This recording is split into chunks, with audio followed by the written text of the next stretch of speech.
Yo, what's up, everyone? It's Legacy Shinobi here, back with another legendary What If. Today, we're diving into what if Naruto became the Kaizoku Hokage. Now imagine this. Naruto not only chasing his dream of becoming Hokage, but also sharing the spirit of adventure and freedom with none other than his brother, Monkey D. Luffy. With these two together, the seas and the shinobi world are in for one wild storm. How would their bond shape Naruto's destiny? You already know this one's gonna be epic. Before we set sail, don't forget to like, share, and subscribe if you're hyped for more awesome what-ifs. Alright, let's jump straight into the story. I don't care what you say to me or how many times you hit me, I will always protect my friend's Databeo, the residents of Konoha no Sato, a town of shinobi nestled near the waters of the Grand Line. Remember October 10th as a day stained with sorrow. It was on this day that the village fell under siege by the nine-tailed fox, a monstrous creature of unfathomable power. The beast's rampage left nothing but death and destruction in its wake. Homes were reduced to rubble, families torn apart, and the cries of the wounded echoed through the night. Among the casualties was the village's beloved leader, the fourth Hokage, Minato Namikaze, who sacrificed his life to protect his people.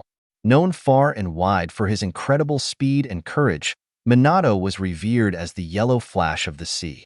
His loss was a blow that would forever scar the hearts of the villagers, shinobi, and the military. On that very same day, a small child was born. His name was Naruto Uzumaki. However, unlike most children, Naruto's life was anything but ordinary. From the moment of his birth, he was marked as an outcast, cursed to bear the hatred of an entire village. The villagers, blinded by their grief and anger, saw Naruto not as an innocent child, but as the living embodiment of the nine-tailed fox.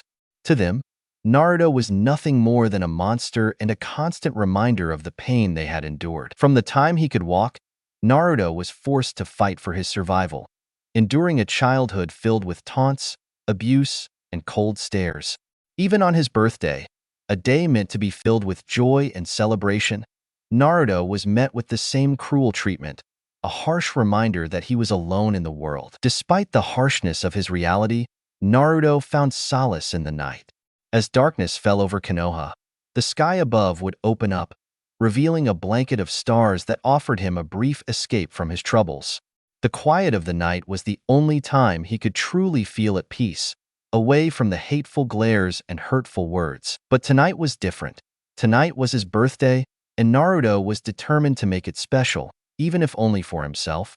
With a mischievous grin, he set out to pull off his biggest prank yet, painting the faces of the Hokage monument, where the stone-carved visages of Konoha's most revered leaders overlooked the village. He knew it would get him in trouble, but in his heart, he just wanted to be noticed, wanted someone, anyone, to acknowledge that he existed. After his prank was complete, Naruto's stomach growled in hunger. Having no one to share a meal with, he scavenged for food in the dumpsters behind the village's shops. His birthday feast consisted of scraps and leftovers discarded by others, a pitiful meal for a boy who had known little else. Once his hunger was sated, Naruto made his way through the darkened streets, passing by a pub filled with the boisterous sounds of villagers winding down from their day. The laughter, clinking glasses, and shouted conversations filled the air, a stark contrast to the loneliness Naruto felt deep inside. As he walked past the entrance, something caught the attention of one of the people inside. "Hey," he drawled, "isn't that the demon kid?" The words cut through the air like a knife, and in an instant, the lively chatter in the pub fell silent.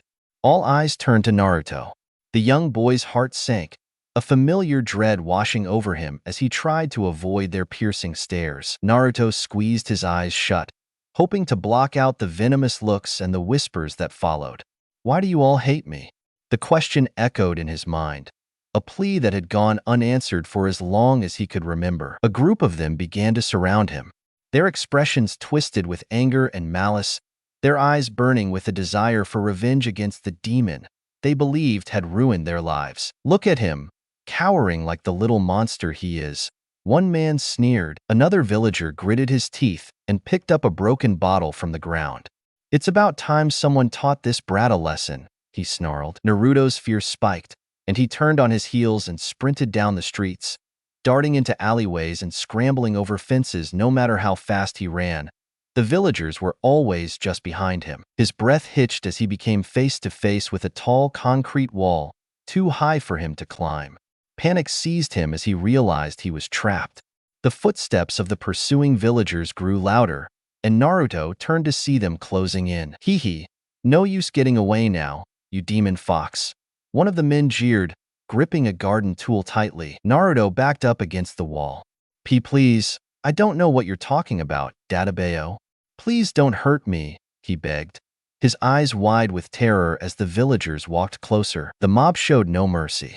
The first blow struck Naruto in the stomach, doubling him over in pain. The impact was followed by another and another, as the villagers kicked and struck him with whatever they could find.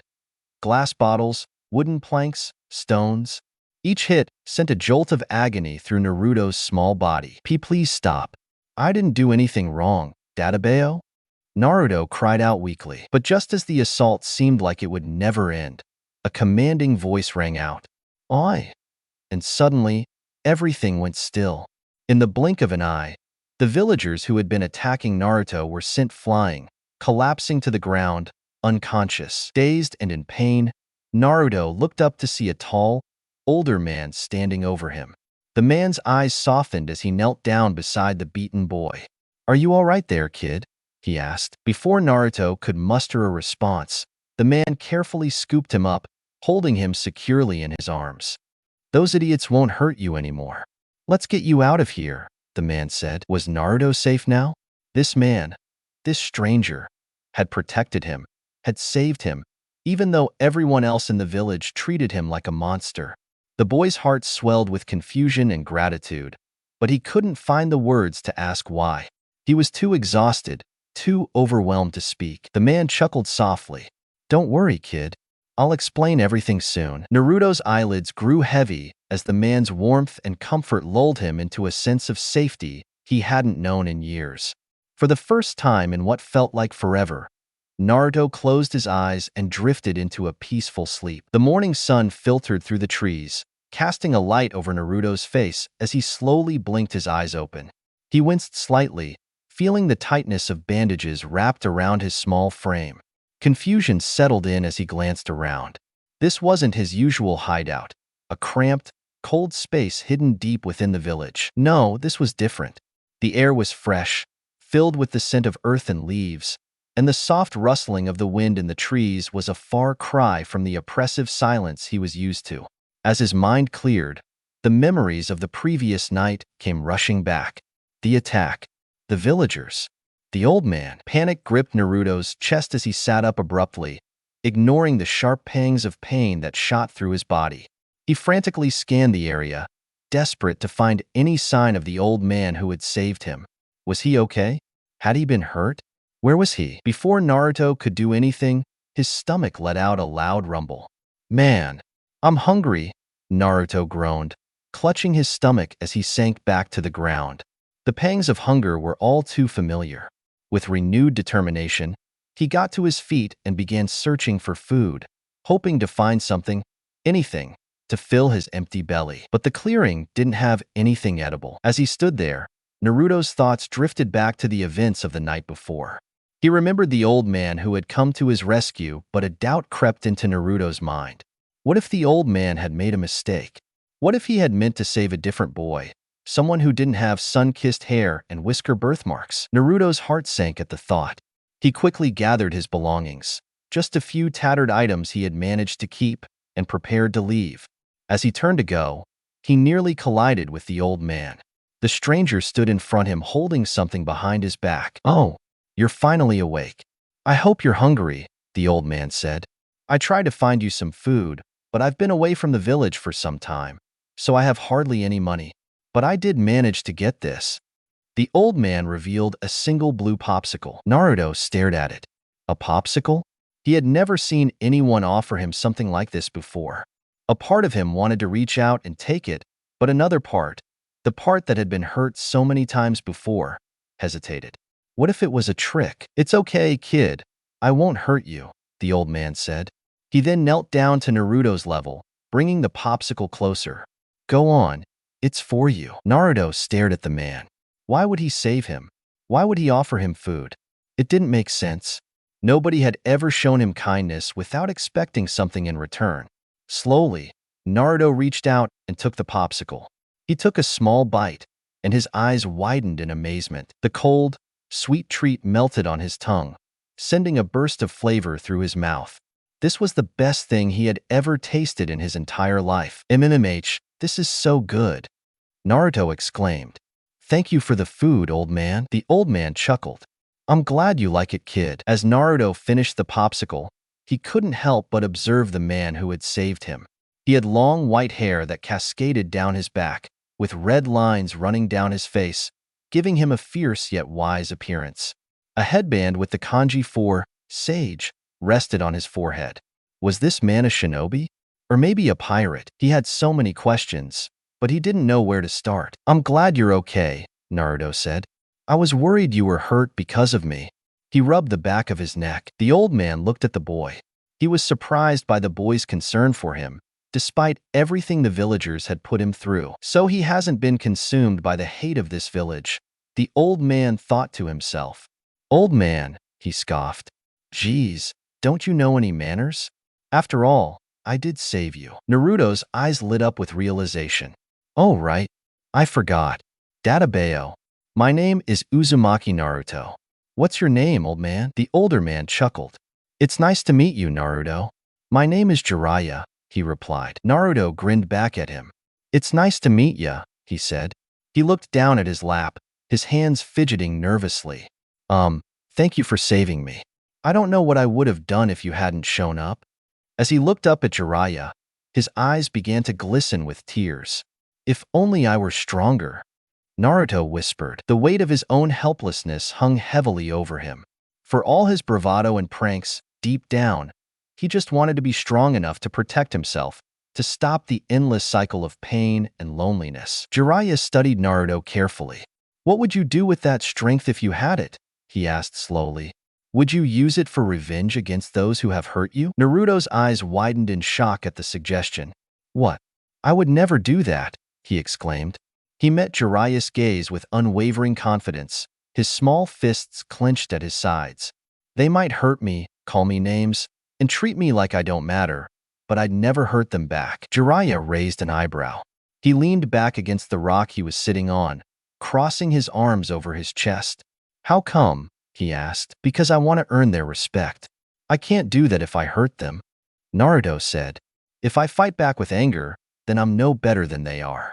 But if I prove myself, if I show them that I'm strong in my own way, maybe they'll see me differently. For someone so young, Naruto already possessed a deep understanding of what it meant to be strong. Revenge was easy. Forgiveness and earning respect were the true challenges.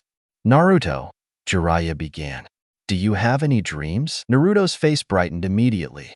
My dream, he repeated, a wide grin spreading across his face. My dream is to become the first ever Kaizoku Hokage, he declared, puffing out his chest proudly. Jiraiya blinked. What? He repeated. The Hokage? That's a big title for a shrimp like you, he teased, ruffling Naruto's messy blonde hair with a chuckle. But don't you have to be in the Navy to become Hokage? Oi! You stupid old man, don't disrespect my dream, Naruto shouted as he pointed an accusatory finger at Jiraiya. But then, just as quickly as he had flared up, Naruto calmed down. The old man Hokage told me that my mom was a great pirate, Naruto said quietly. So, in a way, if I become a pirate, I can learn more about her. I can be closer to her.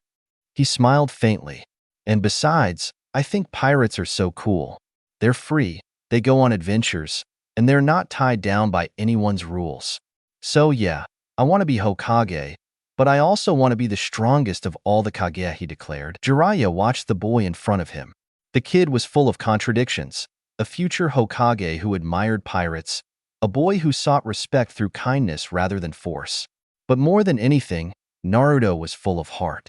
The world had tried to beat him down, but he still dreamed big, still held on to hope. And in that moment, Jiraiya knew that Naruto was someone special. Jiraiya chuckled. That's a pretty big goal you've got there, kid, he said. But at the rate you're going, There's no way you can become Hokage with how small you are. He added as he eyed Naruto up and down. Naruto's face twisted into an angry scowl. "Oh, do you want to fight?" he yelled. "I bet I could kick your ass right now."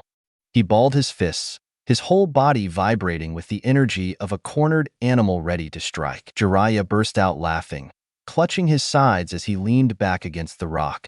"You couldn't beat me if you wanted to," he said between laughs, wiping a tear from the corner of his eye. "It doesn't matter." Naruto shot back. "I'll fight anyone who says I can't do anything. I want to be the strongest of all the Kage." Jiraiya's laughter faded into a warm smile. There was something in Naruto's eyes that struck a chord within him. A relentless drive, a refusal to back down, no matter the odds. "I like your answer, kid," Jiraiya said. "You've got guts, I'll give you that.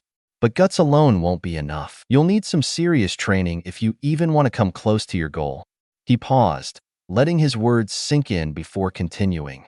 "Do you know anything about being a shinobi?" "No," Naruto admitted as he looked down at his feet. But then, almost immediately, his head shot back up, his eyes wide with eagerness. "But I've always wanted to learn," he added quickly. "No one's ever tested me, but I think I have Katra, or whatever it's called. But I don't really remember," he explained, scratching his head in confusion. The boy's energy was infectious, and despite his lack of knowledge, there was something about him that sparked hope. "Well, kid," Jiraiya began as he leaned forward, "do you want to become my student and learn the way of the shinobi?" As soon as the words left Jiraiya's mouth, Naruto's eyes went wide, and his entire body froze. For a moment, it was as if time had stopped. Then, all at once, the dam broke, and tears streamed down Naruto's cheeks. He sobbed uncontrollably, his small frame shaking with the force of his emotions. The weight of everything he had endured, the loneliness, the rejection, the endless struggles, seemed to pour out of him all at once. But these weren't just tears of sadness. They were tears of joy, of relief, of hope. For the first time in his life, someone was offering him the chance to be something more, to learn, to grow, to chase after his dream of becoming Hokage. Jiraiya watched the boy cry. He could see the depth of Naruto's longing, the way this moment meant everything to him. The tears weren't a sign of weakness. They were a testament to Naruto's resilience, to the strength it took to keep believing, even when the world seemed determined to tear him down. Naruto quickly wiped his tears away with the back of his sleeve. He looked up at Jiraiya with wide, determined eyes, a radiant smile breaking through the remnants of his sobs. "Yash, don't worry, old man. I won't let you down," he declared. Jiraiya's smile widened. "I'm sure you won't, Naruto," he replied. Year 1. The first year of Naruto's training with Jiraiya was set to take place on a remote island just west of Konoha. The island was lush and vibrant, a stark contrast to the bustling village Naruto was used to. Towering trees swayed in the breeze, their leaves rustling like whispers from the forest. The air was thick with the scent of salt from the nearby ocean, mixing with the earthy aroma of the island's dense foliage.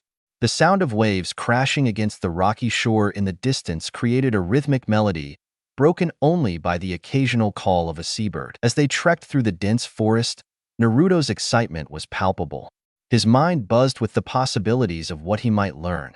Hey, old man, what are we learning about today? Databeo? Naruto asked, practically vibrating with energy. "Do you think I can breathe fire? Or maybe make a giant wave with my hands." Or Jiraiya couldn't help but chuckle at Naruto's wild imagination. The boy's enthusiasm was contagious, even if it was a bit misplaced. "I'm glad you're excited to learn, but we need to start with the basics before we can get into anything like chakra manipulation," Jiraiya explained. Just as Naruto was about to protest, Jiraiya stopped in his tracks and gestured towards a large clearing just outside the coast of the island. The trees formed a natural border around the clearing, and in the center stood a massive. The area was bathed in sunlight. The ground was covered in soft grass, and the sound of the ocean was a soothing backdrop. It was a perfect place for training and living. "All right, this is going to be our home for the next year or so," Jiraiya announced with a wide grin, spreading his arms as if to welcome Naruto to their new base of operations. Naruto's eyes widened in awe as he took in the sight. "Whoa," he breathed. It was nothing like the hideout he used to retreat to back in Konoha. Run-down shack filled with trash and old scrap metal that always smelled unpleasant. This place was alive, full of nature and potential. "Are we really going to be living here, old man?" he asked, still in disbelief. Jiraiya nodded. "Sure are. This island has everything we need. Fresh water, plenty of food, and more than enough space for training. Plus, it's isolated.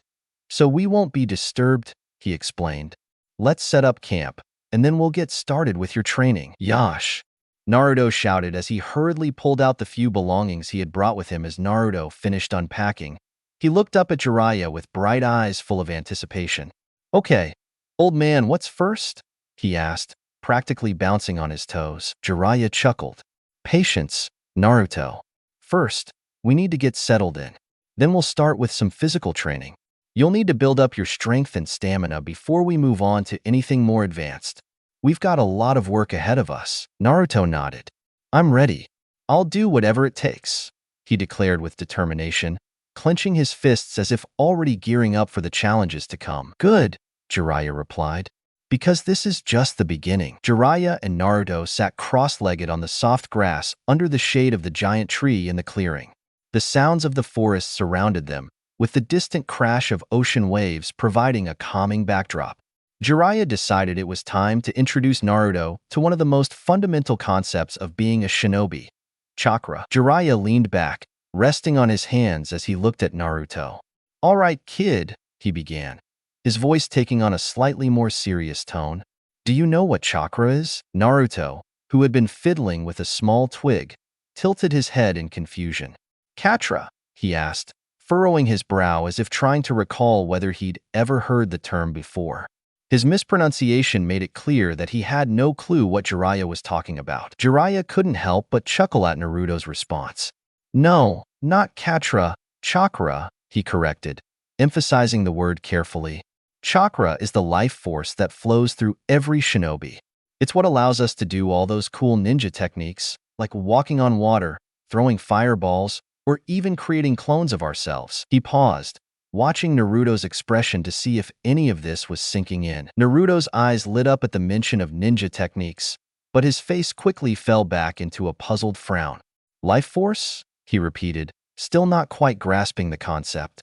"You mean like being alive?" Jiraiya sighed, realizing he needed to break it down even further. He shifted his position. "Think of it this way, Naruto," he began, his voice patient. "Chakra is a combination of two types of energy: physical energy, which comes from your body, and spiritual energy, which comes from your mind and spirit. When you combine these two energies, you create chakra. And with enough control, you can use that chakra to perform jutsu." Naruto blinked a few times. "So, it's like mixing two things together to make something new?" he asked, trying to put it into terms he could understand. "Exactly," Jiraiya said with a nod. "Just like how you mix ingredients to make a good cake, you mix your physical and spiritual energy to create chakra. The better you can control that mixture, the stronger your jutsu will be." Naruto's face brightened as the analogy clicked for him. "Oh, I get it now," he exclaimed.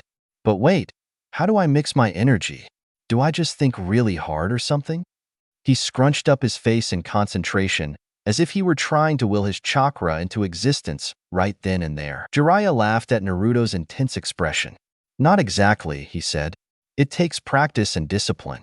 That's why we're here, after all, to help you learn how to sense your chakra, control it, and eventually use it for jutsu.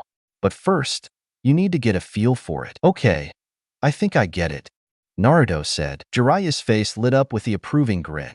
"Good," he said. "Now, let's put what I've taught you into action." Naruto nodded. "All right, old man. I'm ready." For the next couple of months, Jiraiya and Naruto delved deep into the practical applications of chakra control. They began each day with rigorous exercises designed to strengthen Naruto's ability to manipulate his chakra. Jiraiya had Naruto practice channeling chakra into various objects, such as kunai and shuriken, to help him understand how to control and direct his energy effectively. "Focus, Naruto," Jiraiya called out, standing a few paces away. "Channel your chakra into the kunai, and imagine it flowing smoothly through the metal. The more precise your control, the more effective your technique will be. Naruto squinted at the kunai in his hand, concentrating hard. He could feel the familiar warmth of his chakra, but getting it to flow into the kunai without causing the blade to wobble was a challenge. Sweat beaded on his forehead as he tried again and again, determined to get it right. Jiraiya was patient but firm in his guidance. "You're doing great, Naruto, but remember, chakra control is about balance. Too much or too little can make your technique go awry. Find the right amount and keep practicing." Alongside the physical training, Jiraiya introduced Naruto to the concept of chakra natures, explaining the different types of elemental affinities that shinobi might possess. They spent time learning about the 5 basic elements: fire, water, earth, wind, and lightning. Jiraiya explained that each shinobi usually had an affinity for one or more of these elements, which determined the type of jutsu they could excel in. Every shinobi has a unique affinity for chakra natures, Jiraiya explained one afternoon as they sat by a small campfire, the scent of cooking fish wafting through the air. "It's like having a natural talent for a particular type of jutsu. We'll test your affinity soon to see which element resonates most strongly with you." Naruto listened intently, his curiosity piqued. "So, does that mean I could become really good at fire jutsu, or something if I have a fire affinity?" he asked, his eyes wide with excitement. "Exactly," Jiraiya said with a nod. "If you have an affinity for fire, you'll find it easier to learn and master fire-based techniques. But don't get discouraged if you have a different affinity. Each element has its own strengths and unique jutsu." To help Naruto identify his chakra nature, Jiraiya designed a series of exercises where Naruto would channel his chakra into different elemental substances.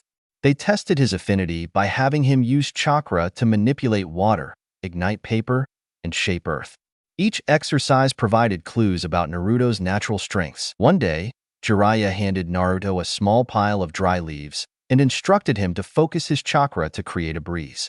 Naruto placed his hands over the leaves, concentrating deeply.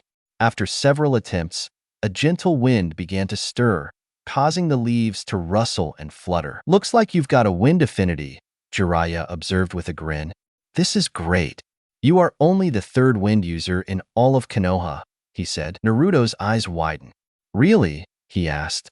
"Who are the other?" he asked. "Well, the first is Sarutobi Asuma, and the second is—" Jiraiya paused. "Well, the second is the 4th Hokage himself," he said. "Whoa," Naruto said.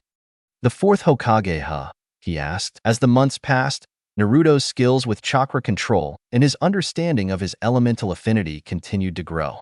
Each day brought new challenges and learning opportunities, and Jiraiya was always there to guide and mentor him. By the end of the first year, Naruto had made significant progress. He had gained a solid grasp of chakra control, begun to master basic jutsu, and started exploring the possibilities of his wind affinity. Year 2. As soon as Naruto and Jiraiya arrived on the new island, it was clear that this place was vastly different from the previous one. The island was bustling with activity, and the sight of people going about their daily lives immediately caught Naruto's attention. Naruto's eyes widened in amazement as he stepped into the town. "Wow, people!" he exclaimed, his voice filled with excitement. He hadn't seen so many people in one place for a long time, and the vibrant, busy atmosphere of the town was a stark contrast to their previous isolation. Jiraiya chuckled, enjoying Naruto's enthusiasm. "Ah, it feels good to be back in civilization again," he said, taking in the lively streets and the various shops and stalls lining them. Curious about their purpose in this new place, Naruto turned to Jiraiya with a wide-eyed expression. "What are we doing here, old man?" Jiraiya's smile grew a bit more enigmatic. "Well, I need to do some research," he said, with a hint of mystery in his voice. Naruto tilted his head, puzzled. "Research about what?" he asked, his curiosity piqued. Jiraiya's eyes twinkled with a hint of mischief. "Ah, about your training," he said, trying to sound casual. "But first, let's check into the hotel." Naruto's face lit up at the mention of the hotel. "Hotel," he said with excitement, his voice rising. "I've never been to a hotel before." The idea of staying in a proper hotel, with its amenities and comfort, was thrilling to him. Jiraiya laughed heartily, appreciating Naruto's excitement. "It's going to be a nice change from our usual lodgings," he said, leading the way towards the hotel. As soon as Naruto and Jiraiya arrived on the new island, It was clear that this place was vastly different from the previous one. The island was bustling with activity, and the sight of people going about their daily lives immediately caught Naruto's attention. Naruto's eyes widened in amazement as he stepped into the town. "Wow, people!" he exclaimed, his voice filled with excitement. He hadn't seen so many people in one place for a long time, and the vibrant, busy atmosphere of the town was a stark contrast to their previous isolation. Jiraiya chuckled, enjoying Naruto's enthusiasm. "Ah, it feels good to be back in civilization again," he said, taking in the lively streets and the various shops and stalls lining them. Naruto turned to Jiraiya with a wide-eyed expression. "What are we doing here, old man?" Jiraiya's smile grew a bit more enigmatic. "Well, I need to do some research," he said, with a hint of mystery in his voice. Naruto tilted his head, puzzled. "Research about what?" he asked, his curiosity piqued. Jiraiya's eyes twinkled with a hint of mischief. "Ah, about your training," he said, trying to sound casual.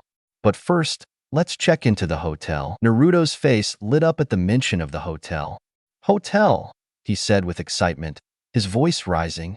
"I've never been to a hotel before."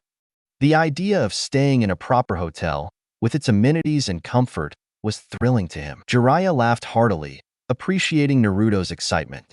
"It's going to be a nice change from our usual lodgings," he said, leading the way towards the hotel. A couple of hours had passed since Naruto and Jiraiya had settled into their hotel room. Naruto was sitting on one of the beds, deeply engrossed in a Konoha history book Jiraiya had provided him.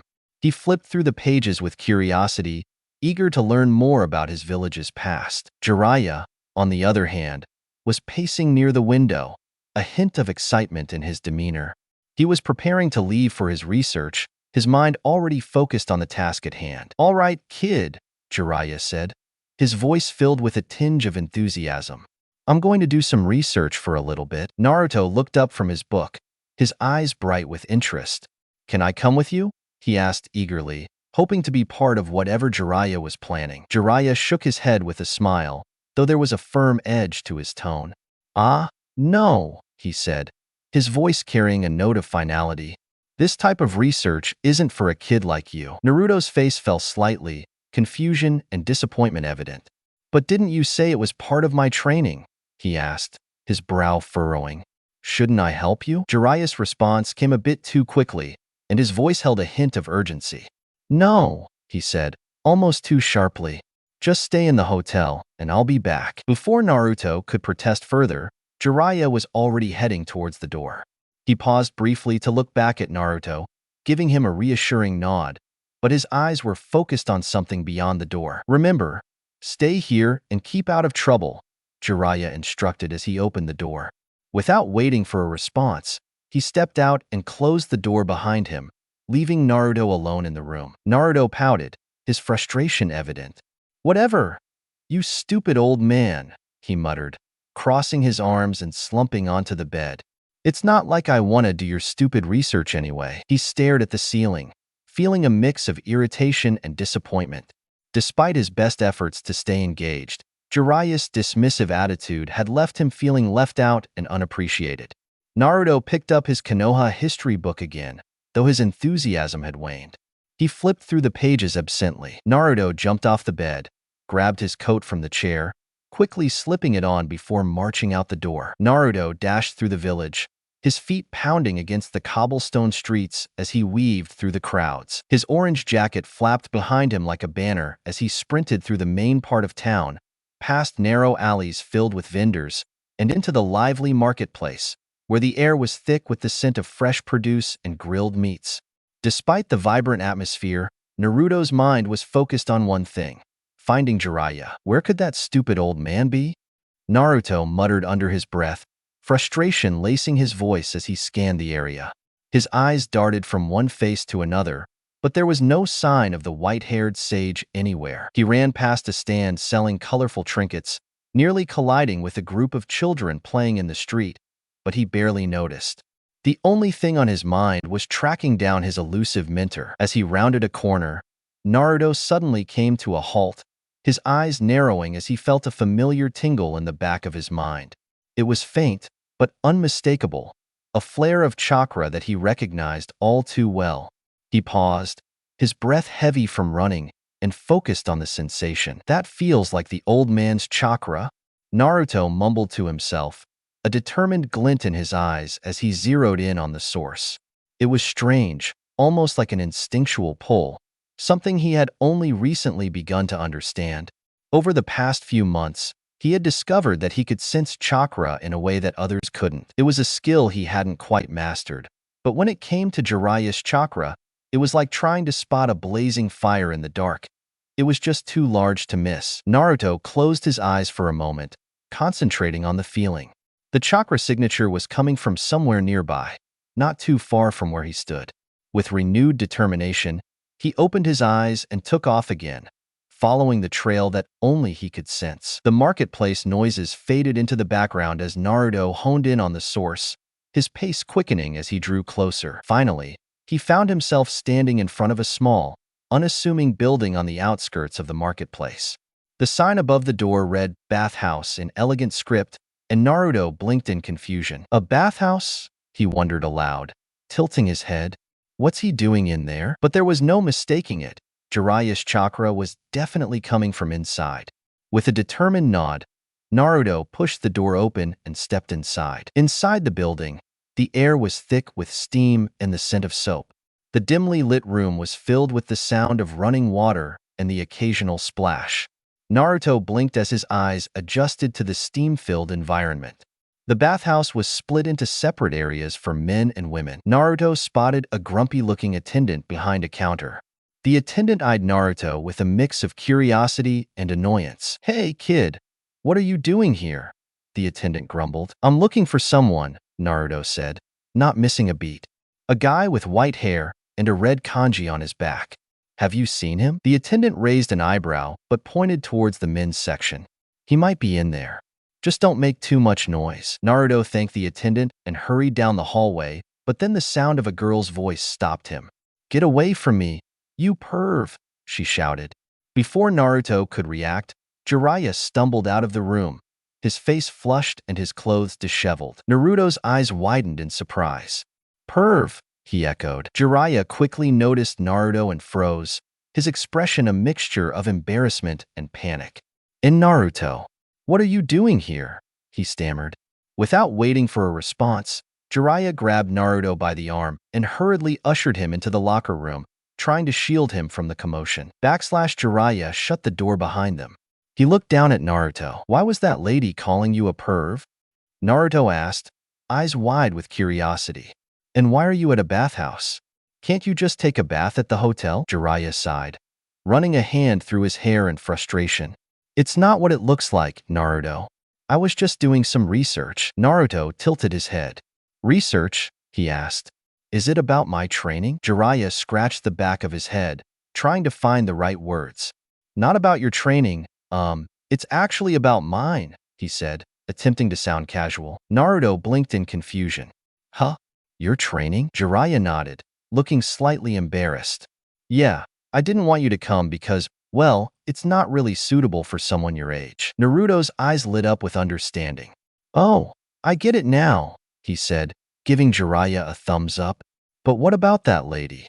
Why did she call you a perv?" Jiraiya sighed, rubbing his temples. "Ah, that.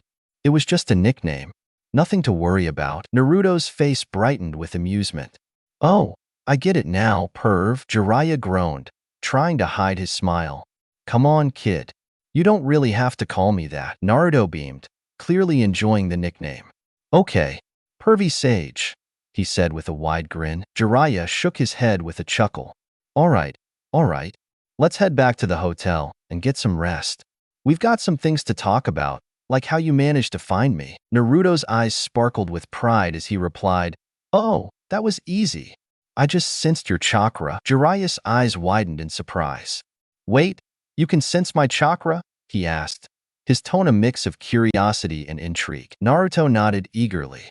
"Yeah, it's not hard to find when your chakra is so big," he said. Jiraiya's expression turned thoughtful as he processed this new information. "Interesting," he mused aloud. Naruto looked up at him.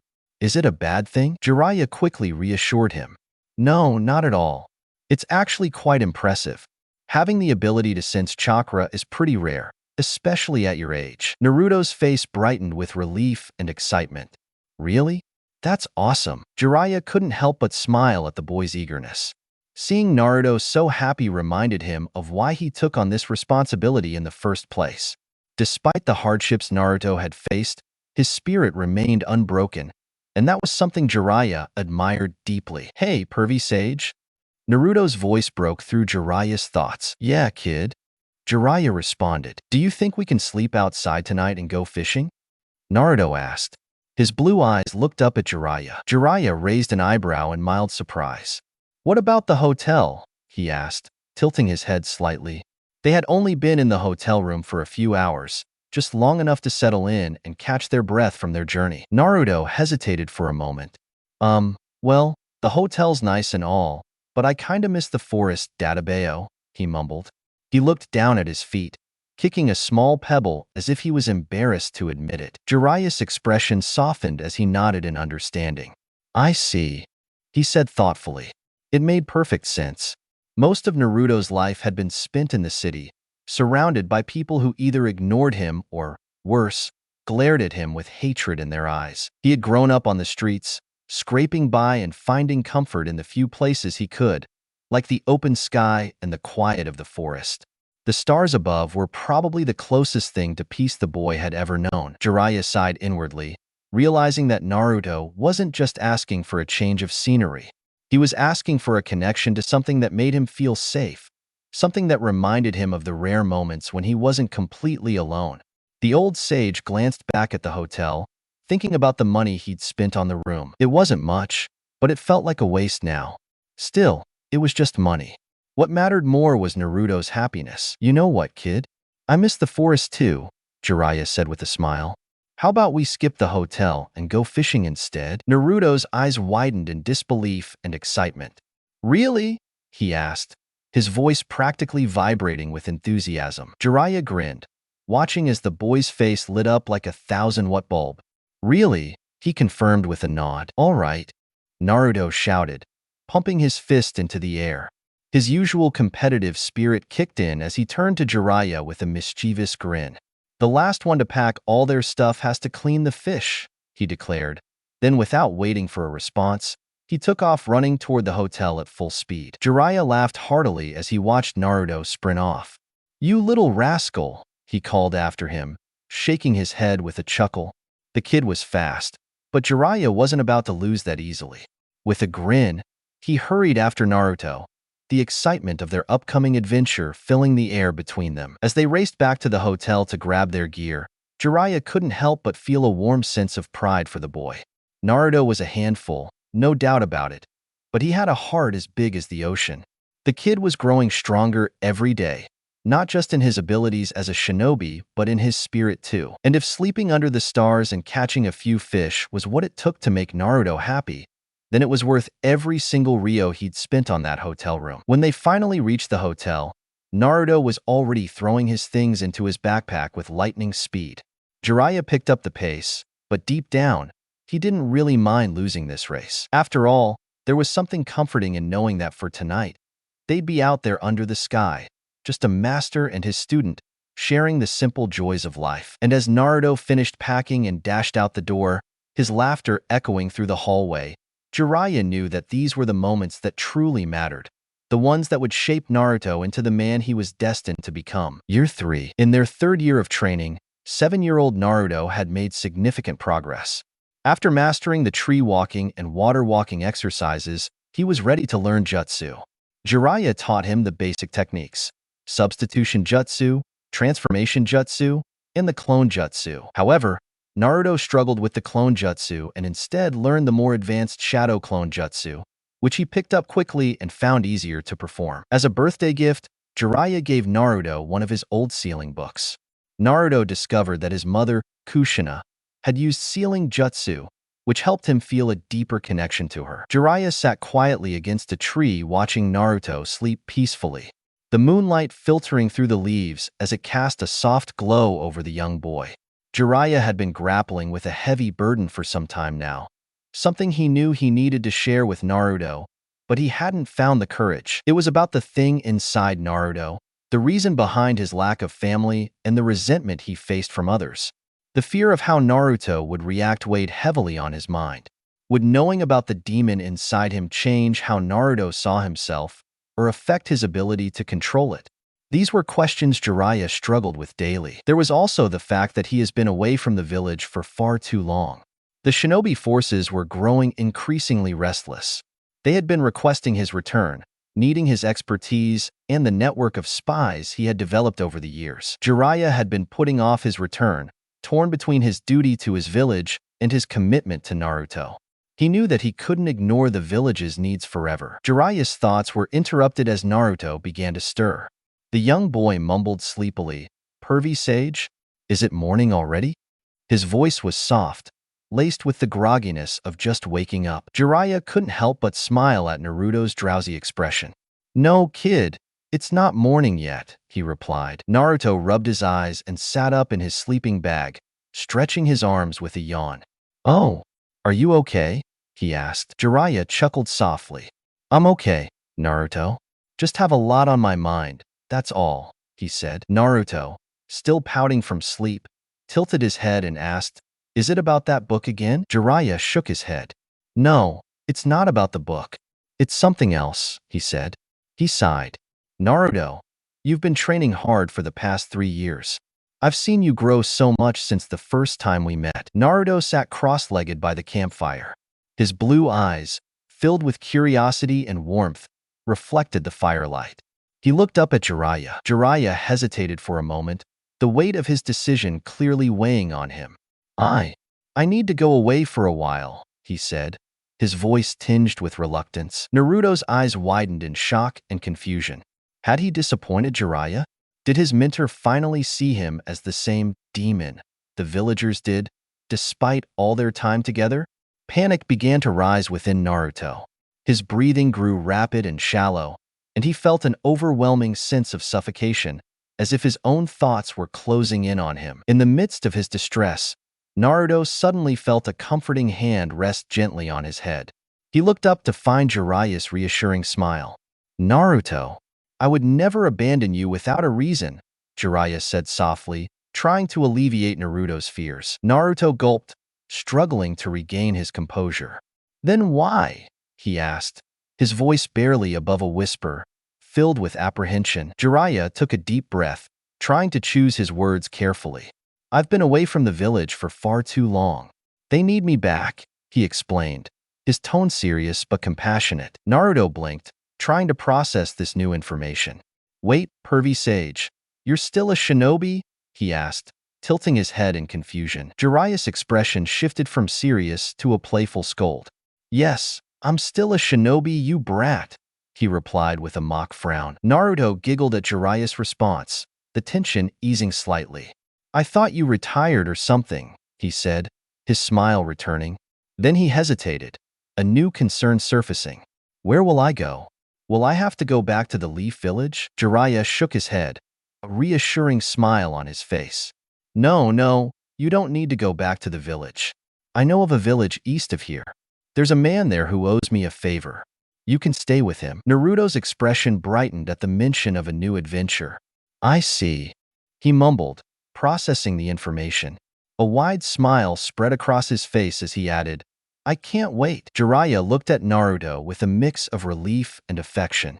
"You're always the optimist, huh?" he asked, ruffling Naruto's hair affectionately. He decided to hold off on telling Naruto about the burden he carried for now. For the moment, he just wanted to see Naruto happy and smiling. Naruto and Jiraiya had been traveling for a couple of weeks when they finally arrived at Fusha Village, a quaint and peaceful fishing village nestled along the southern coast. The village was small, but what immediately caught Naruto's eye were the towering windmills that dotted the island. As their boat docked, Naruto's attention shifted to an old man standing nearby. The man was clad in a military coat and a scar ran across his face. "Come on, kid," Jiraiya called out, already on the dock with his arms crossed. "Stop drooling at the landscape. We've got places to be." "Coming," Naruto replied. He quickly jumped off the boat and caught up to his mentor. "It's been a while, Jiraiya. The old man said as he extended his hand in greeting. Yes, Garp, it certainly has, Jiraiya responded with a smile, shaking Garp's hand firmly. Garp's gaze then shifted to Naruto. Is this the student you were telling me about? He asked. Yes, indeed, Jiraiya replied. This is Uzumaki Naruto, my student. He then nudged Naruto gently. Naruto, say hello to Garp. Naruto, snapping out of his daze, grinned widely. Hey there, old guy. It's great to meet you. Databeo, Garp raised an eyebrow, glancing at Jiraiya with a puzzled expression, while Jiraiya just chuckled. How long will you be staying? Garp asked. You're always welcome here, you know that. Only until tomorrow, Jiraiya said with a nod. Naruto and I have some important things to discuss before I head off again. As he spoke, he placed a hand on Naruto's head, ruffling his hair affectionately. Come on, kid. We've got plans. Naruto nodded. They would spend their last night together fishing by the shore and training under the stars, two of Naruto's favorite activities, and a perfect way to make the most of their remaining time together. After walking for what felt like an hour, Naruto and Jiraiya finally found a perfect spot nestled under the sprawling branches of a giant tree. Jiraiya set down their supplies with a satisfied sigh. He stretched his back. All right, kid, Jiraiya began, turning to Naruto with a grin as he set the last of their gear down.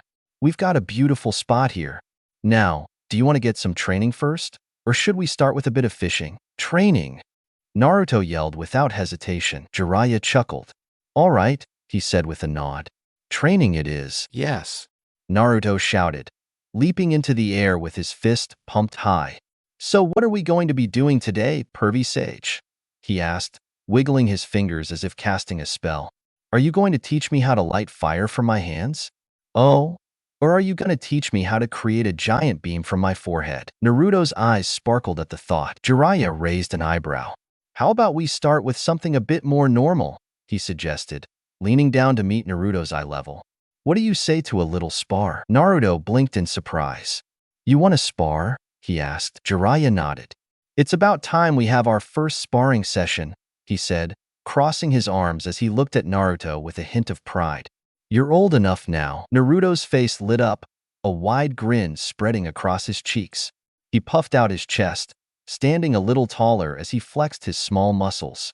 Man, being 7 has its perks, he declared proudly. Jiraiya laughed, ruffling Naruto's hair affectionately. That it does, kid. That it does. But don't get cocky just because you're a year older, he teased. Now, show me what you've got. Naruto sprawled out on the lush green grass. His breaths came in deep, ragged gulps, and sweat dripped down his temples. So, how is it? Jiraiya asked. He leaned back slightly, resting his weight on his hands. Naruto turned his head slowly to face Jiraiya. His eyes met Jiraiya's. That was the hardest thing ever, he said between breaths. He pushed himself up slightly, propping himself on his elbows, and looked directly at Jiraiya. You are so strong, pervy sage, Jiraiya chuckled. He reached out and patted his knee. It comes from years of experience, kid, Jiraiya said. Then he clapped his hands together and stood up. But enough of that for now, he said. Let's go fishing. Yeah, let's go, Naruto exclaimed. Jiraiya chuckled again. Together, they headed toward the riverbank. Naruto and Jiraiya sat beside a crackling campfire. The day's fishing had a decent catch, and now they were enjoying the fruits of their labor, savoring the freshly grilled fish. Jiraiya took a deep breath. He turned to Naruto, who was munching on a piece of fish. Naruto, he began. There's something important I need to tell you. Naruto looked up. What's up, pervy sage? He asked. He took another bite of his fish. Jiraiya took a moment to collect his thoughts before continuing. Do you remember the story of the nine-tailed fox? Naruto's eyes lit up. Yeah. The 4th Hokage defeated the demon fox and saved the village. Man, he's so cool. Jiraiya chuckled softly. That's partly true, he said. You see, you can't just kill a demon like that. The 4th Hokage had to find another way to stop the demon from attacking the village. Naruto's eyes widened in curiosity as he leaned in closer, hanging on every word. Really? What did he have to do? He asked, his voice filled with wonder. Jiraiya cleared his throat. Well, the 4th Hokage, Minato Namikaze, faced a dire situation. The Ninetales, a powerful and destructive demon fox, attacked the village. To protect everyone, the fourth Hokage had no other option but to seal half of the demon fox's immense power into a newborn baby, Jiraiya explained, his expression serious. Naruto's eyes grew even wider as he processed this information. Wow, he murmured. What happened to the other half? He asked. Jiraiya's gaze grew somber as he continued. He sealed the other half into himself. The fourth Hokage sealed the Ninetales into himself? Naruto mumbled. He furrowed his brow. There's something I don't get, though, he said. Jiraiya leaned forward slightly. What's that? If the fourth Hokage sealed half of the Ninetales' power into himself, why did he have to seal the other half into a newborn baby? Naruto asked.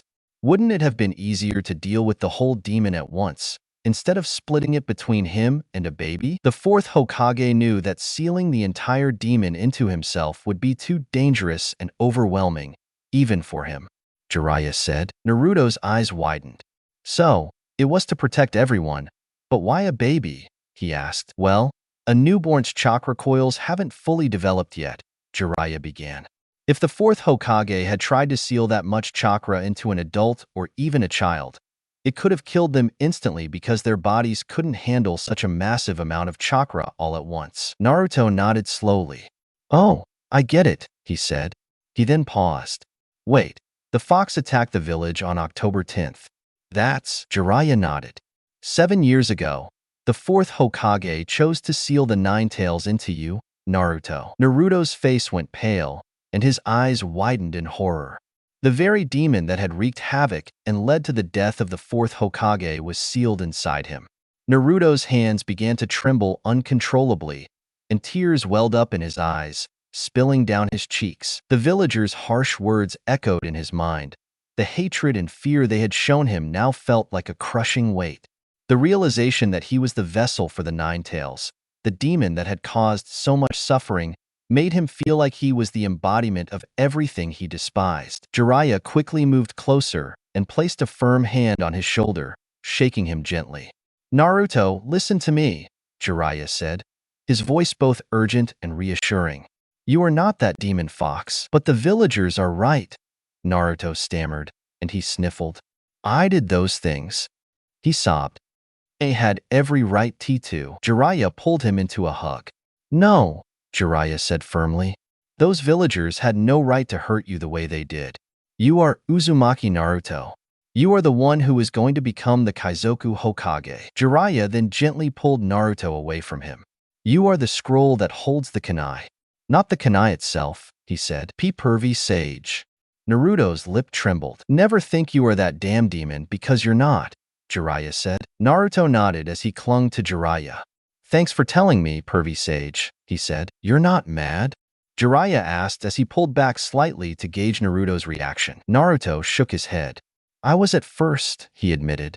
But now I think I understand why those villagers hate me so much. A small, hopeful smile began to form on his lips. Jiraiya raised an eyebrow.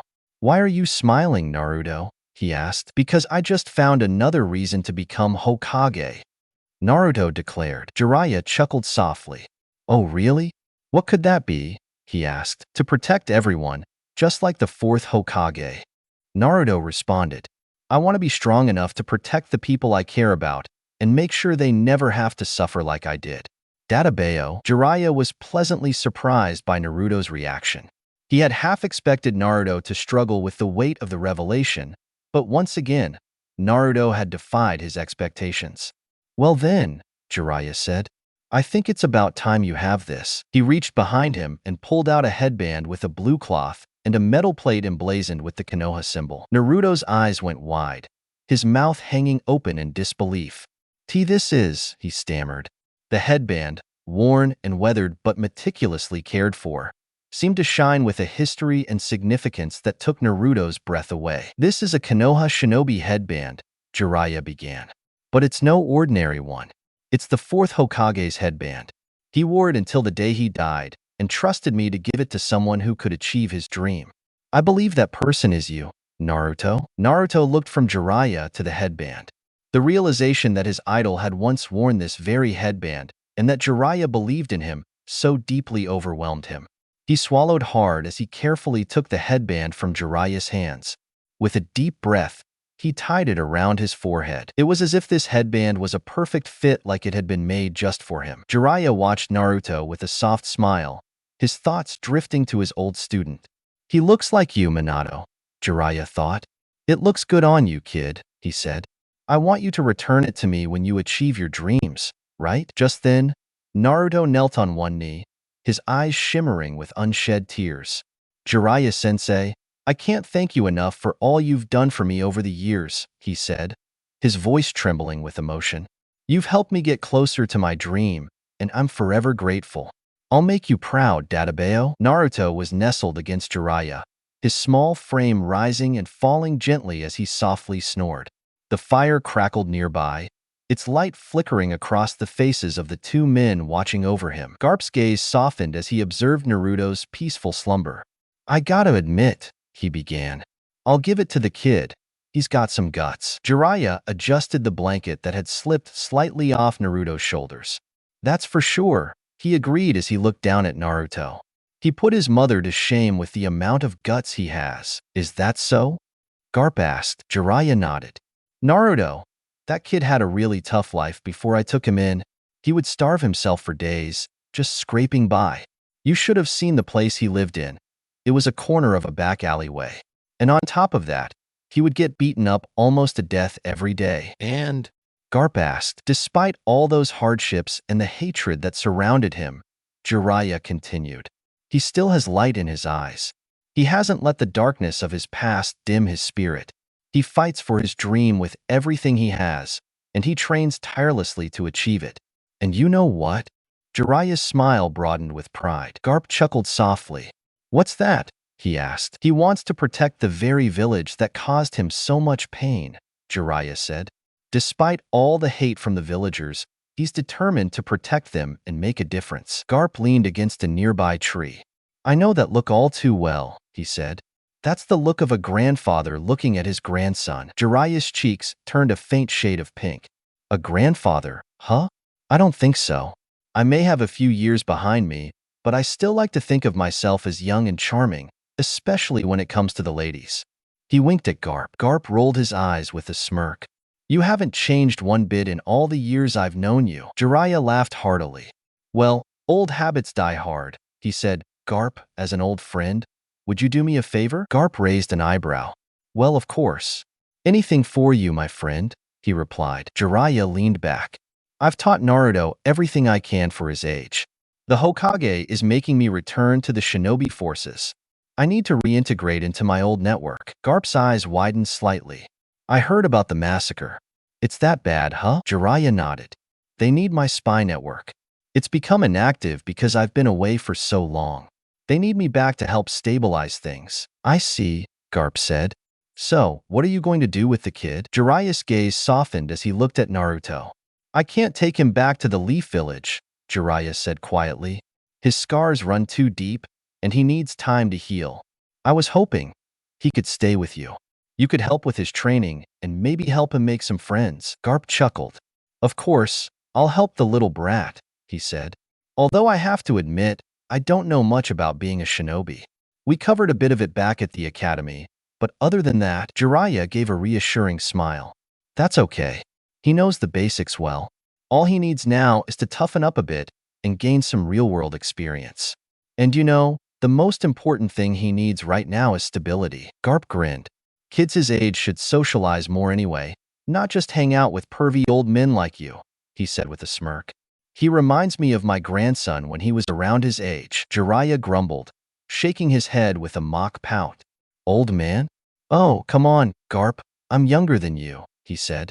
I forgot about your grandson. How old is he now? Garp's face lit up with a proud smile. Luffy just turned 11, he said. I see, Jiraiya said, returning the smile. He reached into his bag and pulled out a bottle of sake. He poured the sake into 2 glasses. Well, I hope your grandson can be a lifelong friend for Naruto then, Jiraiya said, raising his glass. Garp grinned widely and lifted his glass high. To being grandparents, he announced. Jiraiya shot Garp a glare. Don't start with that, he said. He took a sip of his sake, savoring the warmth that spread through him. Perhaps, in some ways, he did see Naruto as a kind of grandson. Garp watched Jiraiya with a smile. You know, Garp said, Naruto's got a good head on his shoulders. If he's anything like Luffy, he'll keep surprising you. Jiraiya nodded, his gaze shifting back to Naruto with a mixture of pride and hope. I do not doubt that, he said. Here's to the future, then. Naruto woke up to the soft morning light filtering through the gaps in the blanket he'd been wrapped in. The warmth of the fire had faded, and he noticed the familiar sound of Jiraiya's snoring was gone. Groggily, he sat up, rubbing his eyes and scanning the area. Jiraiya had already left, leaving behind only the remnants of their campfire and a lingering sense of emptiness. Feeling a pang of sadness at the sudden absence of his mentor, Naruto decided that he needed to distract himself. He stretched, the cool morning air brushing against his skin, and resolved to go fishing. Then, he set out in search of the spot where they had fished the day before. After a short walk, Naruto reached the riverbank where he and Jiraiya had spent the previous afternoon. Excitedly, he began to prepare for fishing, but as he reached for his gear, he realized something was missing. Oh man, I forgot my pole, he grumbled to himself. Then, Naruto picked up the stick and began crafting a makeshift fishing pole. He carefully stripped away the bark, shaping the stick into a more suitable form. Using a length of vine he had found earlier, he made a functional line. He tied one end of the vine to the stick. All right, Naruto exclaimed, holding up his homemade fishing pole with pride. Let's catch some breakfast, he yelled. He waded into the shallow part of the river, the cool water splashing around his ankles. With a practiced flick of his wrist, Naruto cast his line into the water. As he waded, he couldn't help but feel a sense of accomplishment and satisfaction. Even without Jiraiya by his side, he was doing pretty okay. Then, Naruto heard footsteps from behind him. The distinct crunch of leaves and the rustling of underbrush made him tense up. Oi, brat, are you here? A loud voice called out. Naruto's eyes widened, and he turned his head slightly to see Garp walking from the trees. Oh, it's just the other old guy, Naruto sighed in relief. He turned back to his fishing, shaking his head with a small smile. Any luck? Garp asked. This side of the mountain doesn't seem to have many fish this time of year, he added. Naruto nodded as he turned around and held up a couple of fish. Hey, old man, you want some? He offered. I got enough to share. Garp raised an eyebrow. You want me to eat with you? He asked. Naruto's grin widened. Sure, he said. I'm happy to share. Garp chuckled. All right, kid, thanks, he said. I appreciate it. I need to talk to you about a few things anyway. When they arrived back at the campsite, Naruto immediately got to work. He gathered some dry sticks and leaves. Then he reached into his pouch, pulling out a seal. He carefully positioned the seal on top of the wood and then performed a tiger seal with his hands. The seal began to glow with a faint blue light, and soon, the wood burst into flames, igniting the kindling with a satisfying whoosh. Once the fire was strong and steady, Naruto placed the fish on some sticks and put them onto the hot coals. Hey kid, you look different. Where'd you get that headband from? Garp asked, pointing at the blue cloth and metal plate that adorned Naruto's forehead. Naruto beamed with pride, his fingers instinctively reaching up to touch the headband. Oh, this, he said with a grin. Pervy Sage gave it to me. He adjusted the headband slightly. I see, Garp said. Well, that perv was always the sentimental one. Then, he reached into his pocket and pulled out a scroll. He held it out to Naruto. He wanted me to give this to you when he left. Naruto's eyes widened in surprise as he took the scroll from Garp. Whoa, he said. He untied the scroll's seal and unrolled it. As he did, a folded letter slipped out and landed on the ground. He picked it up and quickly unfolded it. Naruto, I'm sorry we couldn't say our goodbyes in person. Though I've had to leave, please don't worry. This isn't our last goodbye. We will meet again. Before I left, I wanted to make sure you had a few things. First, there's a scroll containing jutsus. Some are hard, so take your time with each technique and practice them until you've mastered them completely. Next, I've included some additional sealing paper and ink. We forgot to pick these up on the way here, so I grabbed some for you. Finally, I'm passing on a necklace to you. This isn't just any necklace. It belonged to your mother. She asked me to give it to you before you were born, and now, I'm fulfilling that promise. I hope you wear it, along with the headband, with pride. Good luck. Pervy Sage. I can't believe I have something from my mom, he whispered. He stared at the necklace. Slowly, Naruto lifted the necklace and slipped it over his head, letting it settle against his chest. He placed a hand over it. It's like she's here with me, Naruto thought. I'll make you proud, Mom. Databeo. Naruto turned his attention back to the letter, making sure he hadn't overlooked anything. Whoa, there's a lot of jutsus in here, he yelped. I can't wait to learn all of these, he exclaimed. Garp watched Naruto. The boy's energy reminded him so much of his grandson when he was around Naruto's age. Maybe they should meet, Garp mused. Naruto's voice jolted Garp from his thoughts. Hey, old man, I forgot to ask you, what's your name? He asked. Garp blinked. Oh, my name is Monkey D, Garp, he answered with a friendly grin. And what's your name, kid? Naruto returned the smile as he pulled a perfectly grilled fish off the fire and handed Garp the biggest one. Nice to meet ya, Gramps, he said cheerfully. My name is Uzumaki Naruto, Databeo. Garp paused mid-bite. Uzumaki, he muttered. I haven't seen one of them in a long time. Naruto's eyes widened. Really? He asked. Garp nodded. That's a story for another time, he said. All right, listen here, brat. Your sensei has trusted me to toughen you up a bit while you're here, he announced. And who knows, maybe you'll even make some friends along the way. Naruto tilted his head slightly. You're gonna train me, Gramps? He asked. Are you a shinobi? Garp shook his head. No, I'm not a shinobi, but I know a thing or two about training, he said with a smirk. Your sensei told me you're pretty fast for a kid your age. Naruto shrugged. I guess I'm pretty fast, he mumbled. He had to be if he didn't want to be killed. Garp nodded. That's impressive for a shinobi, he said. But speed alone won't be enough. If you want your punches to have any real impact, you'll need to build up your strength. Naruto's eyes sparkled with excitement, and he jumped to his feet. Yash, he shouted. I'm all pumped up and ready to train. Let's get started. Hold on there, kid, Garp said, placing a hand on Naruto's shoulder to steady him. Before we start training, let's get you settled in. I'll show you where you'll be staying while you're here. Naruto nodded eagerly, then quickly scarfed down the rest of his fish. As soon as he finished, he tore down the campsite. With everything packed up, he looked to Garp. Ready, he said. After what felt like hours of hiking through the rugged mountain terrain, Naruto and Garp finally reached the summit of a steep hill. There stood a small, weathered yellow house. Its paint was peeling in places, and a rickety chimney puffed out lazy trails of smoke. Garp cupped his hands around his mouth and hollered, Oi, is anyone home? His eyes scanned the area. Hello? He called again, louder this time. Who the hell is yelling so damn loud in the morning? A woman with long, wild orange hair stormed out of the house, rubbing sleep from her eyes as she stepped onto the porch, glaring at the intruders. As her eyes fell on Garp. Oh, it's you, she grumbled, crossing her arms. What do you want this time? Naruto stared at the large woman in awe.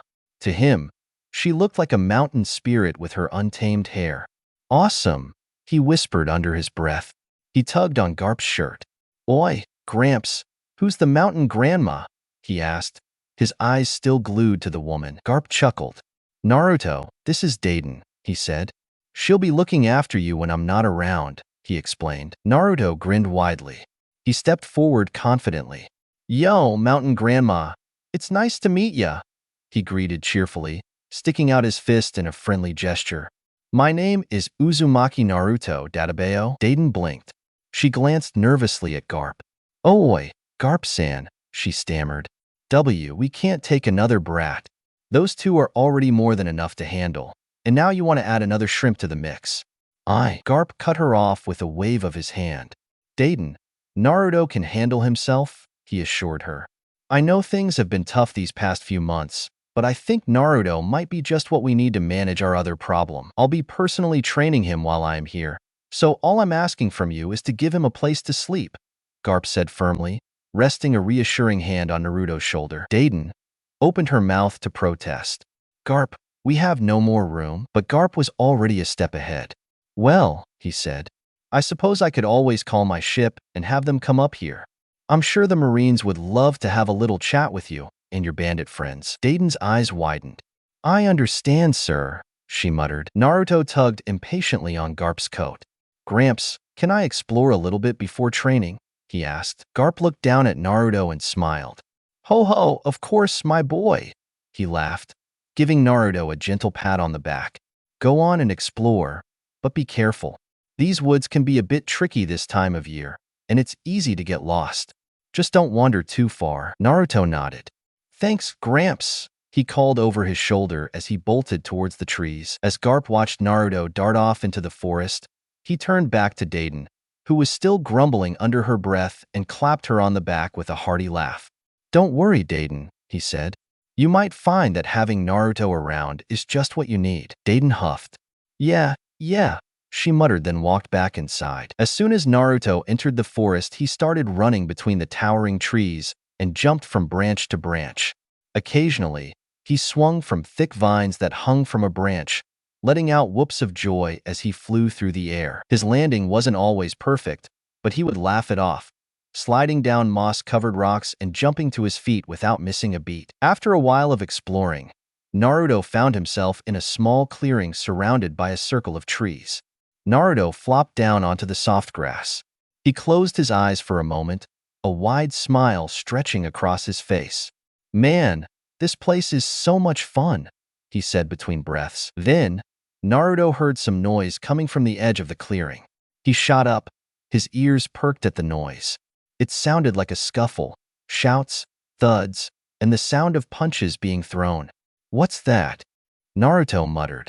Without wasting a second, he sprang to his feet and ran toward the noise. As he reached the edge of the clearing, Naruto stopped abruptly.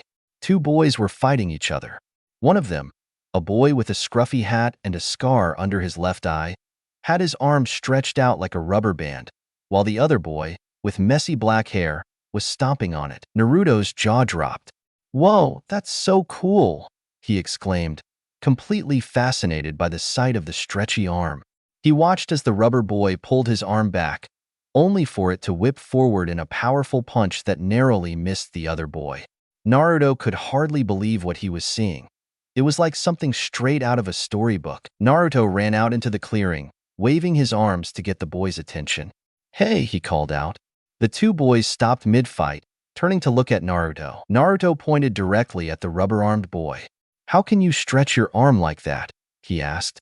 Can you teach me that? The rubber boy blinked. He scratched the back of his head, a sheepish smile spreading across his face. Oh, I ate the gum-gum fruit, the straw hat boy said cheerfully, seemingly unfazed by the tension. I'm a rubber man. As if to demonstrate, he stretched his arm out again. Naruto's jaw dropped. WH, that's so cool, he shouted. He could hardly contain himself. He had seen some pretty amazing things in his life, but this was on another level. The idea of having a body that could stretch like that was mind-blowing. Stop entertaining him, the moody boy said as he crossed his arms. Then he glared at Naruto. Get lost, kid, he growled. Naruto tilted his head. His eyes widened, and he slapped a hand to his forehead. Oh, I almost forgot, he exclaimed. My name is Uzumaki Naruto, Databeo. He puffed out his chest proudly. What's your name? He asked. The moody boy shot him a sharp look. As if I'm telling you, he muttered. He turned his head slightly, trying to dismiss Naruto's question. Naruto's smile faltered, replaced by a determined frown. He folded his arms, mirroring the boy's stance. Why not? He said. It's rude not to give me your name after I introduced myself, Naruto added. The moody boy scowled. Who says? He retorted. Pervy Sage says. Naruto shot back confidently, jabbing a thumb at his chest. He always told me that introducing yourself is the first step to making a friend, Naruto recited. Plus, it's just good manners, Databeo. The moody boy raised an eyebrow. Who the hell is this kid? Naruto kept his gaze fixed on him. He was determined to get his name one way or another. Fight me, Naruto said. Then he pointed at the two boys. Both of you want to fight us? The moody one asked. He scoffed as a smirk curled at the corners of his mouth. Heh, there's no way I'm fighting a baby, he sneered. Hey, Naruto yelled as he pointed at him. I'm not a baby, Grump. I bet I can kick your ass right now. The older boy looked at Naruto for a moment. Heh, All right then, baby, he said with a grin. If you can land at least one hit on me, I'll tell you my name. But if you lose, he continued, then you'll never talk to us again. Got it? Naruto smirked. Deal, he said confidently. Naruto made the first move. He quickly formed a hand sign, and in a burst of chakra, two shadow clones appeared beside him. One clone charged forward with a swift jab aimed at the older boy, while the second clone executed a low, sweeping kick designed to unbalance him. The older boy was caught off guard by the sudden assault and stumbled, falling to the ground with a surprised grunt. Gomu Gomu pistol, the Straw Hat Boy shouted. His fist shot up into the air, causing Naruto and his clones to be knocked off their feet. Whoa, that was so cool, he exclaimed. As his arm retracted back to its normal length, he stared at Naruto with wide, excited eyes. You just made copies of yourself. That's awesome. Focus, you idiot, the moody boy snapped. His irritation was evident as he grabbed a heavy metal pipe lying nearby. Without a moment's hesitation, he swung the pipe at Naruto. Naruto's eyes widened as he saw the pipe hurtling toward him. Whoa, he yelped, barely managing to duck out of the way, and he quickly shouted, Shadow Clone. As the words left his mouth, more clones appeared, forming a protective barrier between him and the incoming attack. The clones that had taken the hit from Ace's pipe were dissipating into puffs of smoke, leaving him with fewer options. He glanced over at the Straw Hat Boy and then at the moody one, who was still glaring at him. All right, let's see what you've got, the Straw Hat Boy shouted. Naruto gritted his teeth. He made another set of hand signs, and a new batch of shadow clones materialized around him, their determined faces mirroring his own. He planned to use their numbers to overwhelm them. Let's go, Naruto shouted, rallying his clones. They surged forward in unison. The clones threw a series of punches and kicks, trying to create openings and distract their opponents. The Straw Hat Boy easily dodged and countered the clones' attacks. He twisted and stretched. Meanwhile, the moody one focused on the original Naruto. He swung the pipe. He dodged the clones' blows with practiced ease. Naruto used his clones to create a defensive barrier. The clones formed a wall in front of him, taking the brunt of the swing while Naruto darted to the side. He rolled across the ground, narrowly avoiding the impact. All right, I have seen enough, said a voice in the clearing where Naruto walked out of. All three looked at the sound and saw Garp standing with his arms crossed. Gramps, Naruto said happily, seeing a familiar face. Hey, Grandpa, when did you come back? The Straw Hat Boy asked. Since yesterday, Garp said and then grinned. All right, boys, I would like you to meet someone. This is Naruto. He's going to be staying with you boys at Dayton's. Garp said while continuing, Naruto, the one in the straw hat's Luffy, and the moody one over there is Ace. Yo, said the now-named Luffy while Ace said nothing. Naruto smiled as he greeted Luffy. Nice to meet you, Databeo. He held out his fist for a fist bump, which Luffy eagerly reciprocated. Hey, you stupid old man, Ace growled. We don't need a baby like him staying with us. Now, Ace, that's not how we treat a friend. Garp warned. That baby isn't my friend. Ace snapped back. I'm not a baby. You bastard. Naruto retorted, his face flushed with anger as he stuck his tongue out. I don't even want a friend like you. Ace, that's enough, Garp said firmly. But, Ace began. I said enough, Garp interrupted. He let out a heavy sigh before turning to Naruto. All right, Naruto, why don't you go explore the island a bit more with Luffy? Can I go by myself? Naruto asked. Why's that, son? Garp asked. Naruto shifted his gaze between Luffy and Ace. The truth was, he didn't want to be around the older boys. I like playing by myself, he said. Garp's expression softened as he nodded in understanding. If that's what you want, just make sure you're back at Dayton's by sundown. Naruto's face brightened with relief.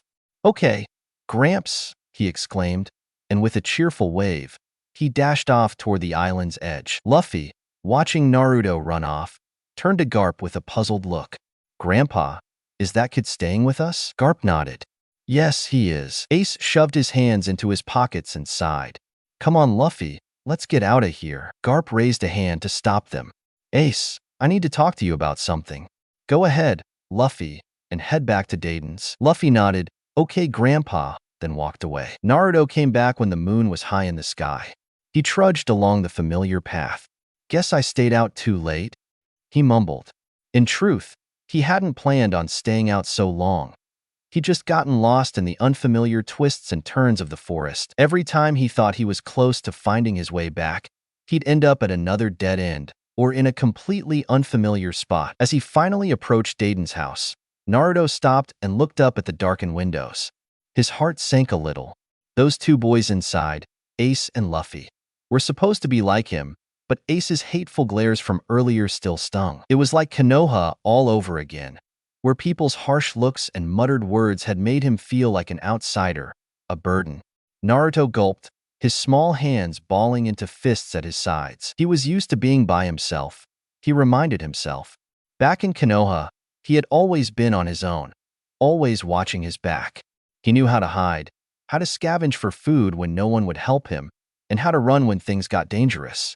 He had learned to survive alone, no matter how hard or lonely it got. But as he stood there, looking at the house and thinking about the unwelcoming faces inside, a new ache settled in his chest. Naruto sniffled.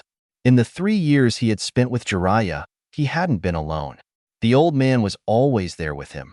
Whether they were traveling together, training, or just sitting around a campfire at night, Jiraiya's presence had filled the empty spaces in Naruto's life, making the world feel a little less cold and a lot less lonely. But now, Jiraiya was gone, and Naruto felt that emptiness creeping back in.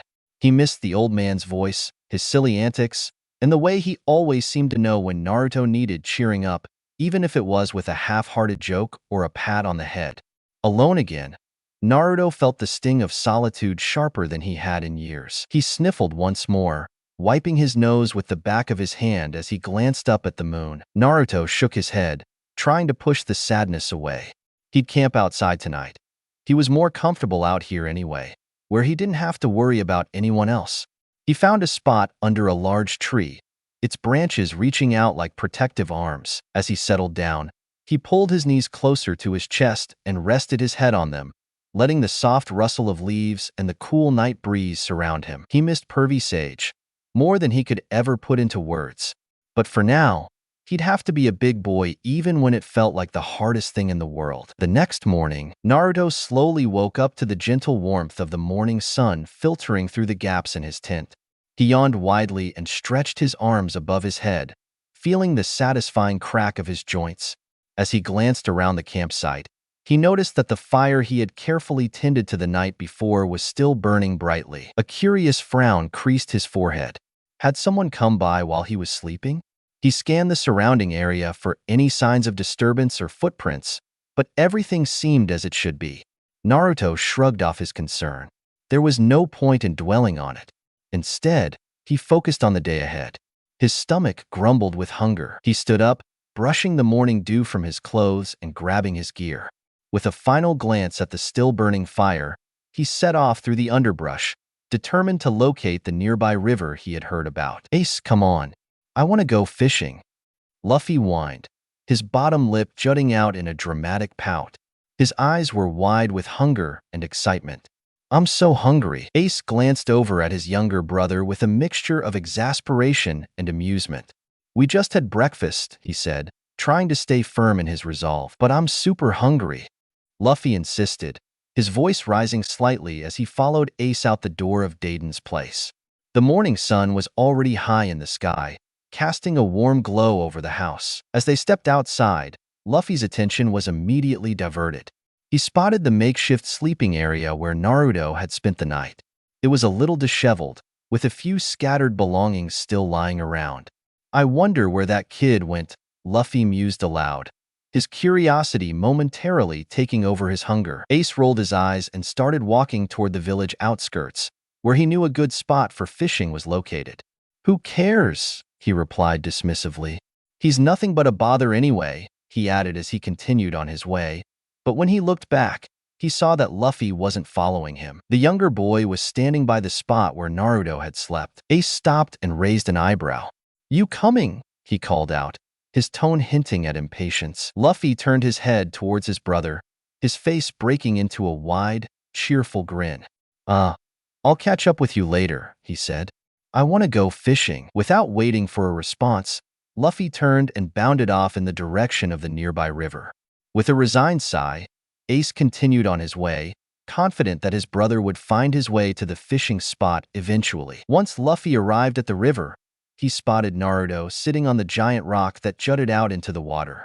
The rock was sunlit and warm, offering a perfect vantage point over the shimmering river. Naruto was hunched slightly, his gaze fixed on the flowing water as if lost in contemplation. "Hey kid," Luffy called out as he sprinted towards the rock. His excitement was palpable, and his feet kicked up little puffs of dust as he ran. Naruto blinked and turned his head, momentarily startled by the sudden intrusion. Hey," he replied. Luffy skidded to a stop right in front of him. "Whatcha doing?" he asked. Naruto looked down at his fishing gear. A simple rod fashioned from branches and some string, lying beside him on the rock. "Fishing," he said with a slight shrug. Luffy's eyes widened with excitement. "Great. Can I join you?" he asked eagerly, rubbing his stomach. "I'm starving." Naruto's heart skipped a beat, a flicker of anxiety crossing his face. He had grown used to the judgmental stares and dismissive comments from the people in the Leaf Village, who often looked down on him or saw him as a nuisance. For a moment, he worried that Luffy might feel the same way, that he'd judge him for his humble fishing setup or see it as something beneath him. Actually, I'm done for the day," Naruto said as he awkwardly stood up, brushing off bits of dirt from his shorts. "But you go ahead. There's plenty of room and fish here." Then Naruto quickly gathered his things and darted off towards his camp. He wanted to put some distance between himself and Luffy. Luffy tilted his head. "Huh? Why did he run off like that?" he wondered aloud, scratching his head. He noticed the pile of fish left behind on the rock. Luffy's curiosity got the better of him, and he couldn't help but smile at the unexpected turn of events. "Well, if he's not going to use these, I might as well," Luffy said with a shrug. He picked up the fish and the food and took off in the same direction Naruto had gone. Naruto let out a long sigh of relief as he returned to the familiar comfort of his camp. He paused for a moment, taking in the sight of the small campfire, the worn sleeping mat, and the few belongings scattered around. This was his space, his little corner of the world where he didn't have to deal with anyone else's judgment or expectations. But his mind kept circling back to the encounter with Luffy. Why would he want to fish with him? Naruto couldn't make sense of it. The village kids never wanted to be around him. He had grown so used to being on his own that the idea of someone wanting his company felt foreign. Naruto reached into his pocket and pulled out the scroll Pervy Sage gave him. In a way, it brought comfort to Naruto that it felt like Pervy Sage was still here with him and he could forget everything else. "Hey kid." A loud, cheerful voice suddenly pierced through the quiet of the camp, shattering Naruto's brief moment of peace. Naruto's heart sank, and he let out another sigh.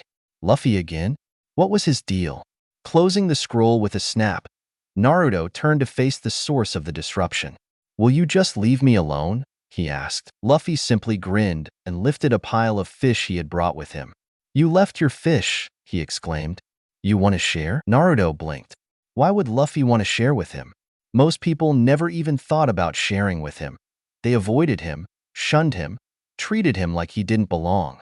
"Why?" Naruto asked. Luffy tilted his head and grinned wider.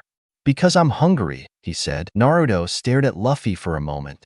Just as Naruto opened his mouth to say something, his stomach let out a loud rumble. The sound echoed in the quiet of the camp, making Naruto feel slightly embarrassed. He quickly glanced away, not wanting Luffy to see the uncertainty flickering in his eyes. Luffy's grin stretches even wider. "I guess you are too," he said with a laugh. He plopped down next to Naruto without waiting for an invitation. "Come on, let's cook these up.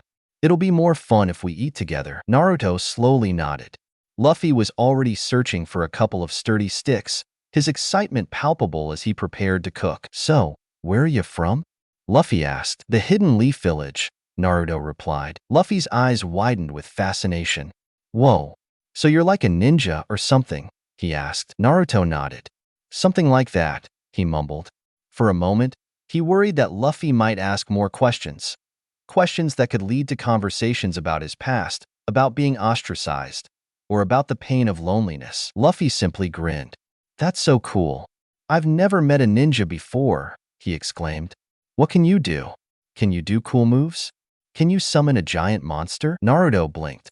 He wasn't used to being asked these kinds of questions. Well, I can use shadow clones, he said hesitantly, feeling the heat rise in his cheeks. They let me, do a lot of things at once. Luffy's eyes sparkled with awe. No way. That sounds amazing. He laughed. Maybe we could have a ninja battle? A nervous laugh escaped Naruto as he shook his head, a hint of a smile creeping onto his face. I don't know about a battle, he started. But I could show you some techniques if you want. Yes. Luffy shouted. That would be awesome. And I'll show you my moves too. Naruto smiled. That would be cool, he said. So, how do you know my grandpa? Luffy asked, flipping the fish over with a deft motion. The sizzling sound of the fish cooking punctuated their conversation, and he leaned closer, a curious expression on his face. Did he go to your village? Naruto shook his head. I've only met him a couple of days ago, he said. I've been traveling all over the East Blue with my sensei since I was little. Where did he go? Luffy asked. Oh, Naruto said. The ground beneath his feet suddenly seemed very interesting. He had to leave for a while, so he brought me here, he added. Luffy tilted his head. How come you left your village? He asked. Naruto stammered. He didn't want to delve into the pain of his past, the hurtful memories of rejection and judgment that haunted him. I can't tell Luffy what's inside me, he thought, panic rising. He can't see those looks again. I want to become strong enough to protect the people I care about, and Pervy Sage offered me to come with him, he finally managed to say. Luffy nodded. I guess I can understand that, he said with a warm smile, the kind of smile that made Naruto feel like maybe, just maybe, he wasn't so alone in this world. Luffy? Naruto asked. Yeah? What's up? Luffy replied, still buzzing with excitement. The fish is on fire, Naruto pointed out as he watched the burnt fish start to blacken on the flames. Crap! Luffy yelped, his eyes widening in horror. He jumped up, hastily grabbing the burning fish, but the heat caught him off guard, causing him to drop it. Ouch! He exclaimed, shaking his hands as he danced around, trying to alleviate the sting. Naruto couldn't help but giggle at Luffy's antics. Are you okay? He asked. Yeah, I'm good, but our breakfast is ruined, Luffy said, pouting slightly as he glanced at the charred remains of their meal. Then, a light bulb seemed to go off in his head. Hey, I know a place in town that has good ramen. Naruto tilted his head. Ramen? What's that? He asked, the unfamiliar word rolling off his tongue awkwardly. Luffy's eyes widened. You've never had ramen before? He exclaimed. That's like the food of the gods. His hands flew through the air as he described the rich broth, the chewy noodles, and the delightful toppings. Naruto shrugged, feeling a twinge of embarrassment at his lack of knowledge. I don't know much about food, he admitted, scratching the back of his head sheepishly. That's it, Luffy declared as he grabbed Naruto's arm with a firm grip. We're going to get you some ramen. Naruto's eyes widened in surprise as Luffy began to pull him along. As they raced toward town, Naruto found himself smiling. At that moment, he realized that maybe, just maybe, he was starting to find a place where he belonged. And then, I grabbed the knife and just stabbed myself below the eye, Luffy declared, puffing out his chest. He pointed proudly to the small scar on his cheek. Naruto's eyes widened in awe. Wow, he said, blinking up at Luffy. Did it hurt? He asked, his voice filled with childlike wonder. Luffy grinned but quickly waved off the question. Barely even felt it, he claimed.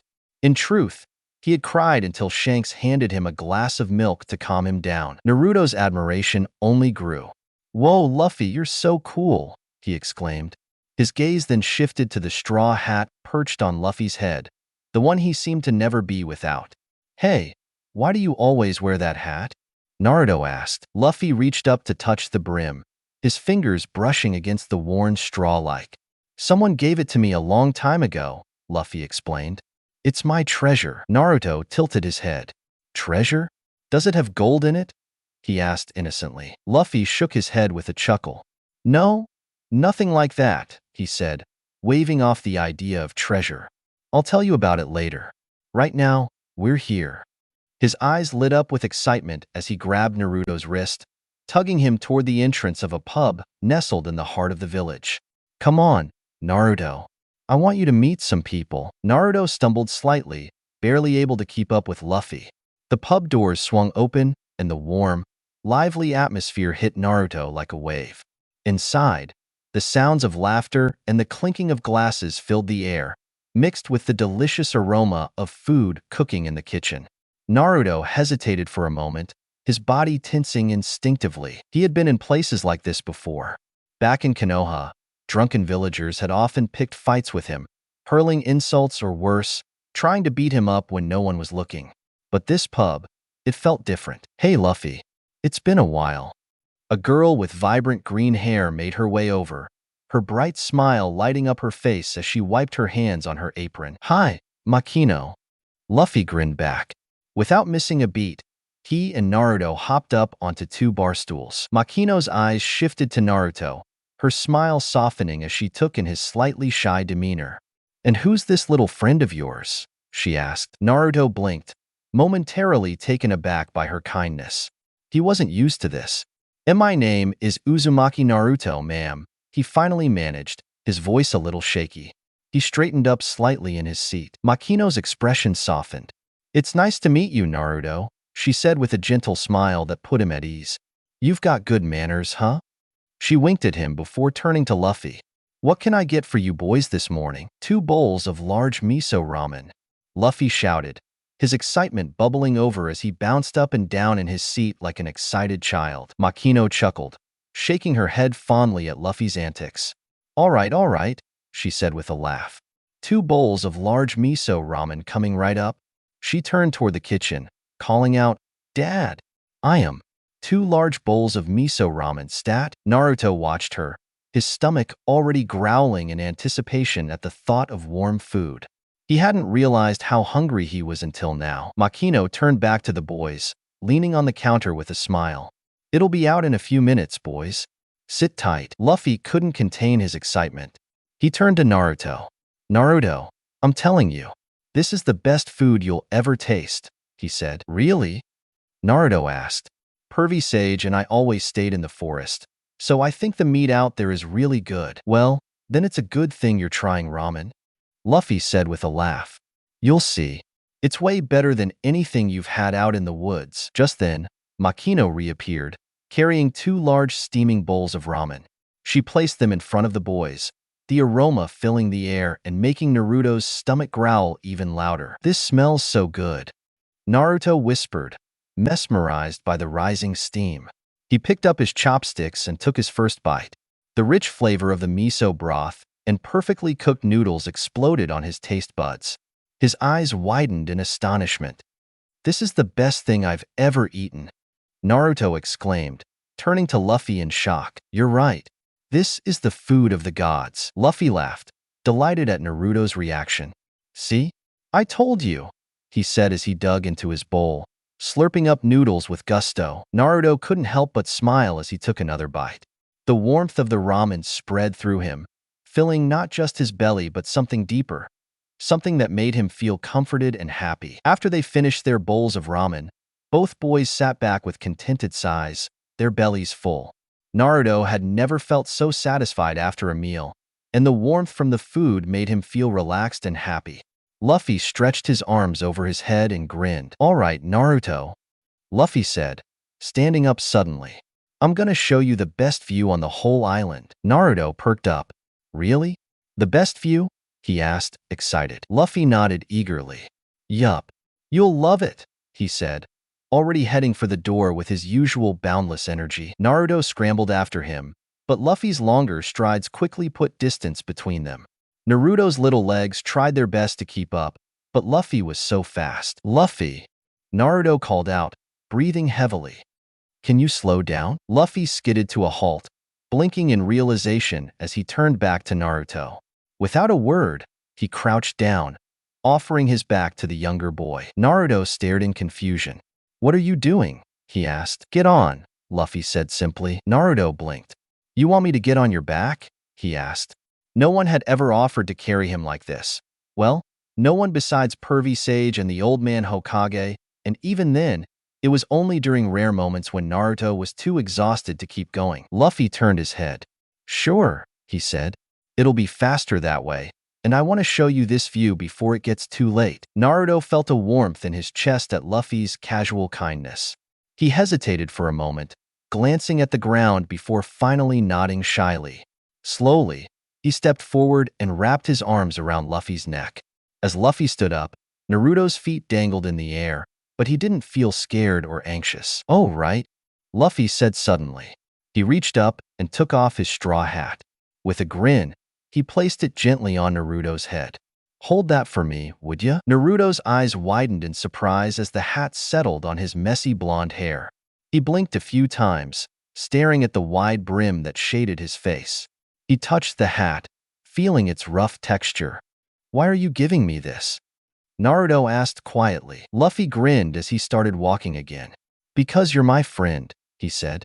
"And besides, I don't want it flying off while we run." Naruto's heart swelled at Luffy's words. Friend. It was a word he had longed to hear, a feeling he had craved for so long. Someone to play with, someone to share adventures with, and here Luffy was, freely offering it to him as if it were the most natural thing in the world. A warm smile spread across Naruto's face, his grip on the hat tightening as Luffy raced up the hill. The world around them blurred, the wind whipping through their hair, creating a sense of exhilaration that made Naruto feel alive. As they climbed higher, he felt a sense of belonging wash over him, a feeling he hadn't experienced before. The higher they climbed, the more Naruto's excitement grew. He could feel Luffy's steady breathing and the strength in his back as they climbed, and for once, Naruto allowed himself to relax. As they reached the top of the hill, Luffy came to a stop, letting Naruto down gently. "All right, we're here," Luffy announced. Naruto's eyes widened in awe. From the top of the hill, he could see the entire island stretched out below them. The lush green trees, the sparkling blue ocean, and the town nestled in between. The sky was a brilliant shade of blue, dotted with a few fluffy clouds, and the sea seemed to stretch on forever. "This is amazing," Naruto whispered. Luffy plopped himself onto the grassy hill, a broad grin plastered across his face. "Are you going to join the Marines?" he asked. "No," Naruto replied firmly as he sat down next to Luffy. "How come?" Luffy asked. Naruto took a moment to gather his thoughts. "Pervy Sage always told me that being a Marine is like being a used tool that can be thrown away later," he explained. "I don't want to be like that. I want to make my own choices and live my own life." Luffy nodded. "Then if you don't want to become a Marine, do you want to be a pirate?" he asked. Naruto's face lit up, and he nodded. "Yeah, being a pirate is so cool. The only thing I knew about my mom was that she was a pirate. I want to be free and have the adventures she had." Luffy's grin widened. "Do you want to become the Pirate King?" he asked. He didn't want to beat up his new friend. Naruto shook his head. "Nah, being Pirate King isn't really for me. I've got my dreams," he said. "What's your dream?" Luffy asked. With newfound confidence, Naruto stood up, placing his hands on his hips and gazing out at the ocean. "I want to become the first ever Kaizoku Hokage," he declared. "Not only do I want to be the Hokage, but I also want to be the strongest Kage in the world." He couldn't help but smile. Luffy jumped to his feet, mirroring Naruto's enthusiasm. "I want to be the king of the pirates," he yelled back. The two boys turned to each other and burst into laughter. "Man, that felt good," Luffy said, collapsing back onto the grass with a satisfied grin, his eyes sparkling with excitement. The wind rustled through his hair, and he stared up at the sky, where fluffy clouds drifted lazily by. Naruto nodded, a warm smile spreading across his face. "Yeah," he replied. Suddenly, he felt Luffy's hat slip down over his eyes, blocking his view of the world. "Oh, right." He had forgotten he was wearing it. "Here, Luffy," he said, lifting the hat off his head and holding it out. Luffy beamed as he took the hat back, placing it confidently atop his head once more. "Thanks, Naruto," he exclaimed, a bright grin lighting up his features. "Hey, Naruto." "Yeah," Naruto replied. "Let's promise each other we'll meet back here once we achieve our dreams," Luffy declared, his voice earnest as he held his hand out, palm up and ready for a pact. "Deal," Naruto responded. He slapped his hand against Luffy's in a high five, the impact resonating like a shared heartbeat. The gesture felt monumental, solidifying their bond in a way that felt unbreakable. As they pulled away, the boys exchanged grins, knowing they had made a pact that would forever tie their destinies together. The promise hung between them like an invisible thread, binding their futures and adventures yet to come. As the sun dipped below the horizon, casting the island in a soft orange glow, Garp sat on the porch. He let out a heavy sigh, rubbing his temples. "Where are those two?" he mumbled to himself. His eyes narrowed as he shifted his gaze toward Ace, who sat nearby, absent-mindedly tossing small rocks into a nearby bush. "Have you seen your idiot brother or Naruto?" Garp asked. Ace shrugged. "Not since this morning," he replied. Just as Garp was about to get up and go searching for them, the sound of rustling leaves caught both of their attention. Luffy emerged from the bushes. On his back, Naruto lay fast asleep, his small body curled up, head resting against Luffy's shoulder. "Where have you been?" Garp asked, crossing his arms over his chest, his tone gruff but not unkind. His eyes softened slightly when he saw Naruto, exhausted and peacefully asleep, but his stern demeanor remained. "Around," Luffy said with a cheeky grin. He adjusted Naruto's weight on his back, careful not to wake him. Ace rolled his eyes in exasperation. "Idiot," he muttered under his breath. Without another word, he turned and headed back inside the house. Garp stood up slowly, stretching his arms above his head, feeling his old bones creak with the movement. "Hey, Grandpa?" Luffy's voice cut through the comfortable silence as he adjusted Naruto again, shifting his hold on the smaller boy. Garp responded. "Naruto was pretty lonely, wasn't he?" Luffy asked. "How can you tell?" Garp asked, curious as to what Luffy had noticed. Luffy glanced down at the sleeping boy. His eyes, they look so sad, even when he smiles. "I don't get it," Garp sighed. He looked out toward the horizon. "Yeah," he admitted. "He's been alone for a long time." Luffy's eyes widened slightly. "Why?" Luffy asked. Garp hesitated for a moment. "It's not my story to tell," he finally said. He glanced down at Luffy. "But trust me, the kid's been through more than most." Luffy didn't say anything right away. "Well, he doesn't have to be alone anymore," he said quietly. "I'll make sure of that." Garp watched Luffy. He knew Luffy meant every word. With a heart as big as his, Luffy would go to the ends of the earth to make sure Naruto never felt that kind of loneliness again. It had only been a few days since Luffy and Naruto had grown somewhat close, bonding over small moments of shared curiosity and fun.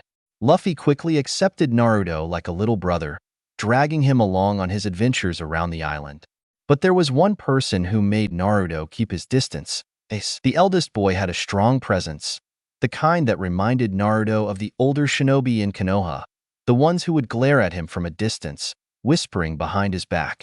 Every time Luffy excitedly invited Naruto to join him in Ace, Naruto would freeze up, offering excuses, pretending to be busy, or retreating altogether. Even though Ace had done nothing to hurt him, the fear of being judged or rejected still clung to Naruto, making it hard for him to let his guard down around the eldest boy. At night, Naruto continued to sleep outside in his little camping setup, the same one he had used on his first night with them. It wasn't much, just a small tent and a thin blanket, but it felt safe.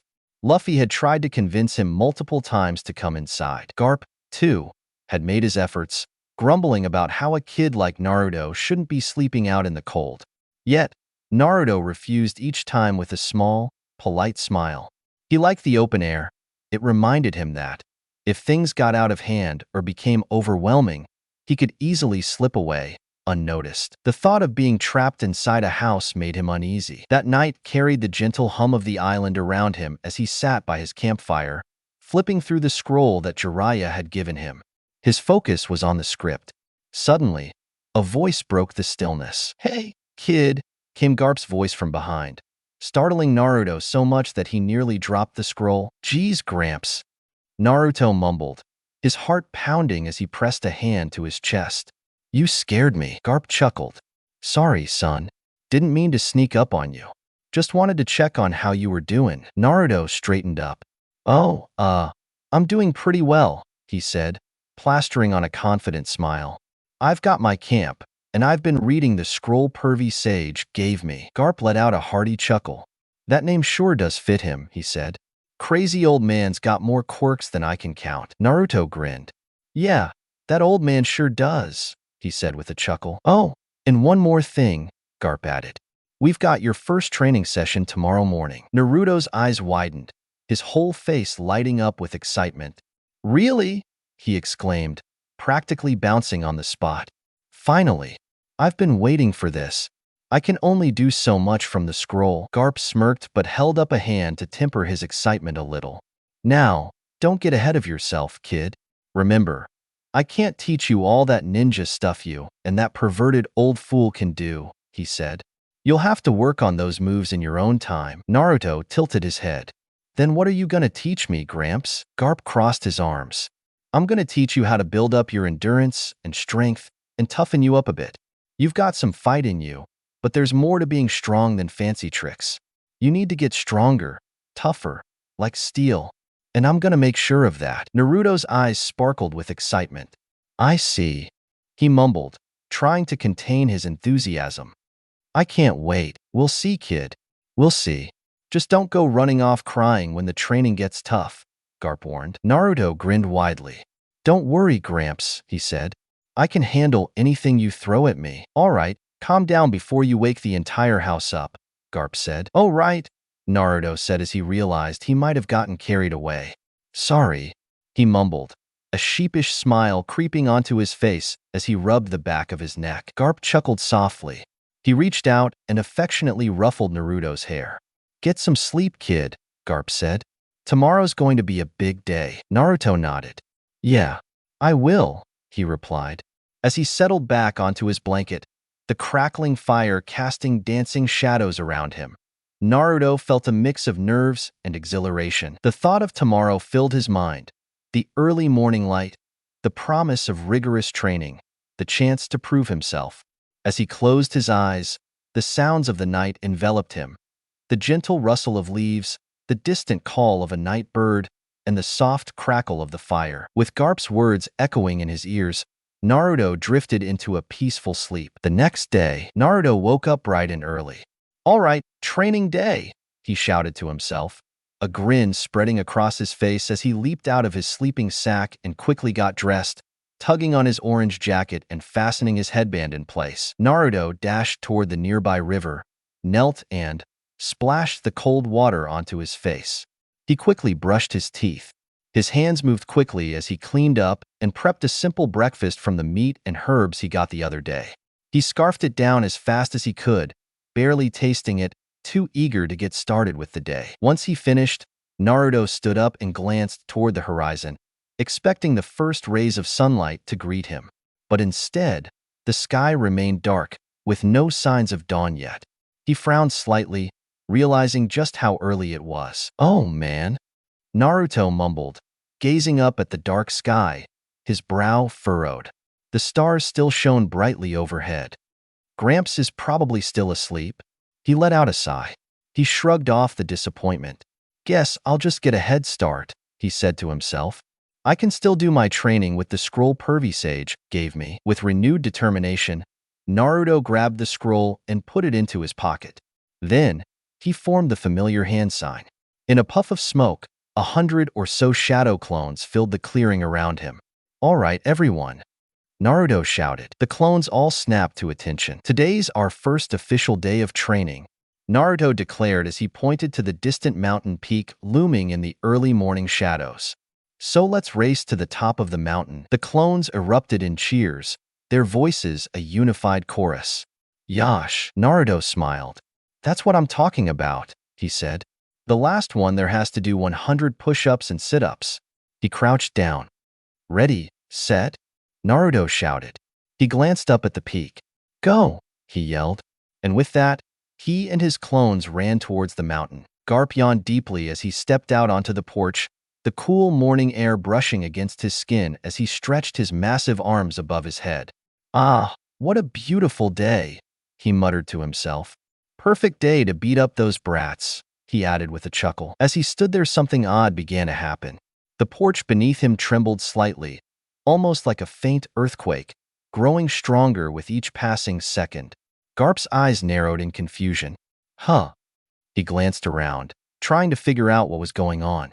The rumbling intensified, and the sound of rapid footsteps filled the air. He looked up, and his jaw dropped. Charging straight toward the house were not one, not 10, but 100 Narutos running at full speed. What the hell is going on? Garp barked, his voice rising as the swarm of Narutos got closer. His sleepy morning had just taken a very unexpected turn. Naruto, the original, looked over his shoulder mid-stride and flashed a wide, toothy grin. "Hi, Gramps," he shouted. All the clones followed suit, echoing Naruto's greeting in unison. "Good morning, Gramps."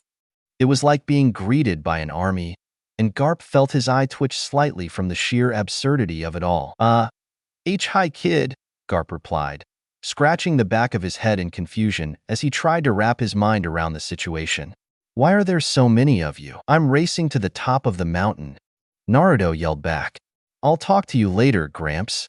And just like that, Naruto and his 100 clones raced off into the distance without slowing down. Garp blinked.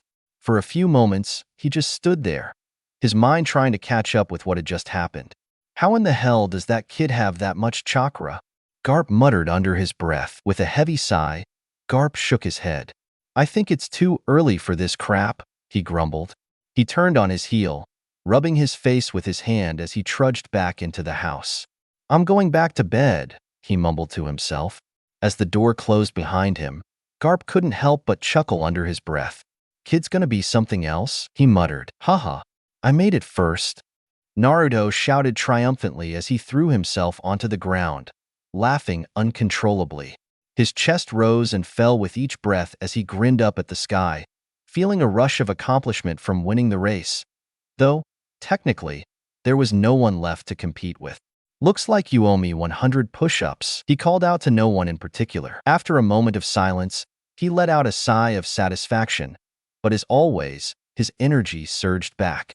"Well, no time to rest," Naruto declared, flipping over onto his stomach with renewed determination. Without hesitation, he began his push-ups, counting each one aloud. 1, 2, 3. His arms burned as he neared the end, but he pushed through the discomfort. 98, 99, 100. With a final push, Naruto collapsed onto the ground again, sweat dripping down his forehead. The cool mountain breeze brushed over him, but instead of resting, he jumped to his feet, fueled by the thrill of the morning. "Now for the real fun," he exclaimed, throwing a series of punches into the air. His fists cut through the wind with precision as he counted his strikes. After the punches, he shifted into kicks. 100 punches, 100 kicks. He could feel his muscles protesting. "Wow," Naruto mumbled to himself, collapsing onto the ground once more, completely spent. "That was a great warm-up. I can't wait for Gramps' training." His mind was racing with excitement, but for a moment, he allowed himself to simply take in the view from the mountain's peak. The landscape stretched out in front of him, forests and rivers winding through the land far below, bathed in the soft glow of the morning sun. "Wow, this is so cool," he marveled, feeling like he was standing on top of the world. Suddenly, something caught his eye near the edge of the cliff, a small wooden structure hidden by the undergrowth. Naruto squinted, curious. "What's that?" he murmured to himself, pushing himself off the ground. He headed toward the object. As he drew closer, the wooden object came into clearer view. It was a grave.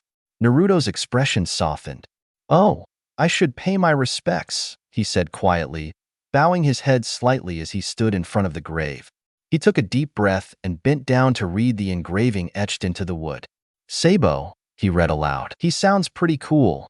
Naruto mused to himself, the name lingering in his thoughts. Naruto couldn't help but wonder about the story behind the name. Does Luffy know anyone named Sabo? Naruto thought. He made a mental note to ask Luffy later.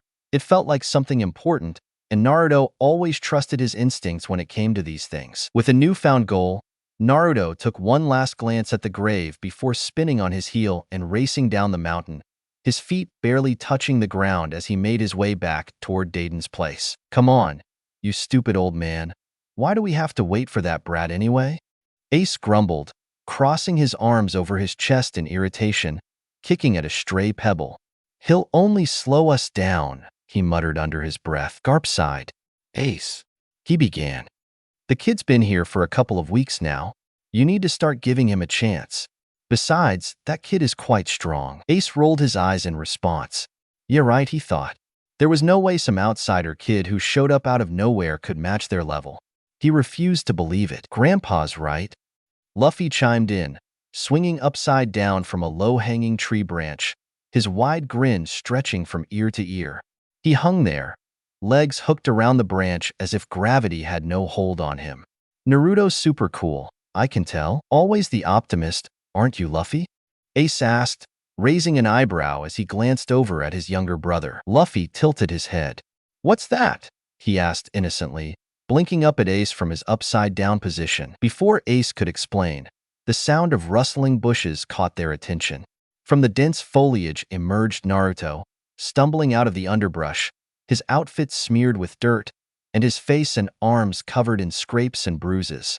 His breathing was heavy as he leaned forward, hands on his knees, trying to catch his breath. "Sorry, I'm late, Gramps," Naruto panted. He glanced up at Garp, sweat dripping down his brow.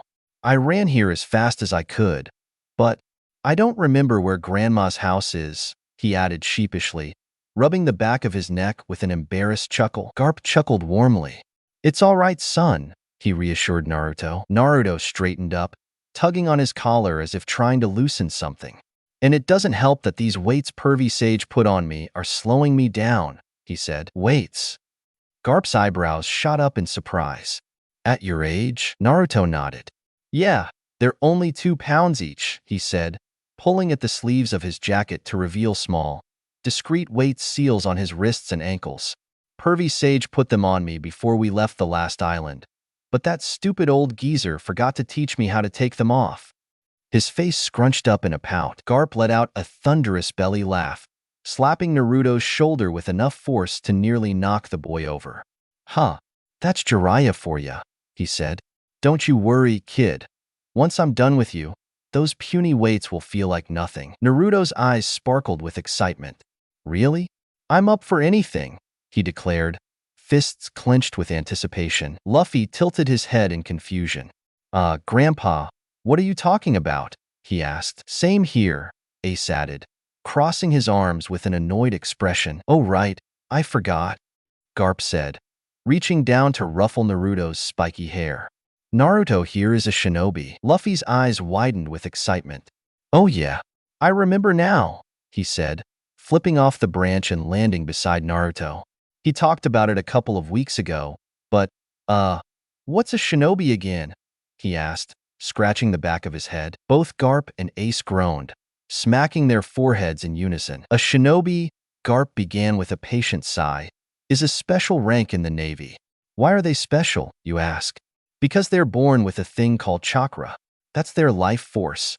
Energy that makes them stronger, faster, and tougher than ordinary people." Luffy's mouth dropped open in awe. "Whoa, so cool," he whispered. "About 100 years ago," Garp continued, "people with chakra started popping up all over the world, forming their nations. Seeing an opportunity, the Navy made a deal with these chakra users.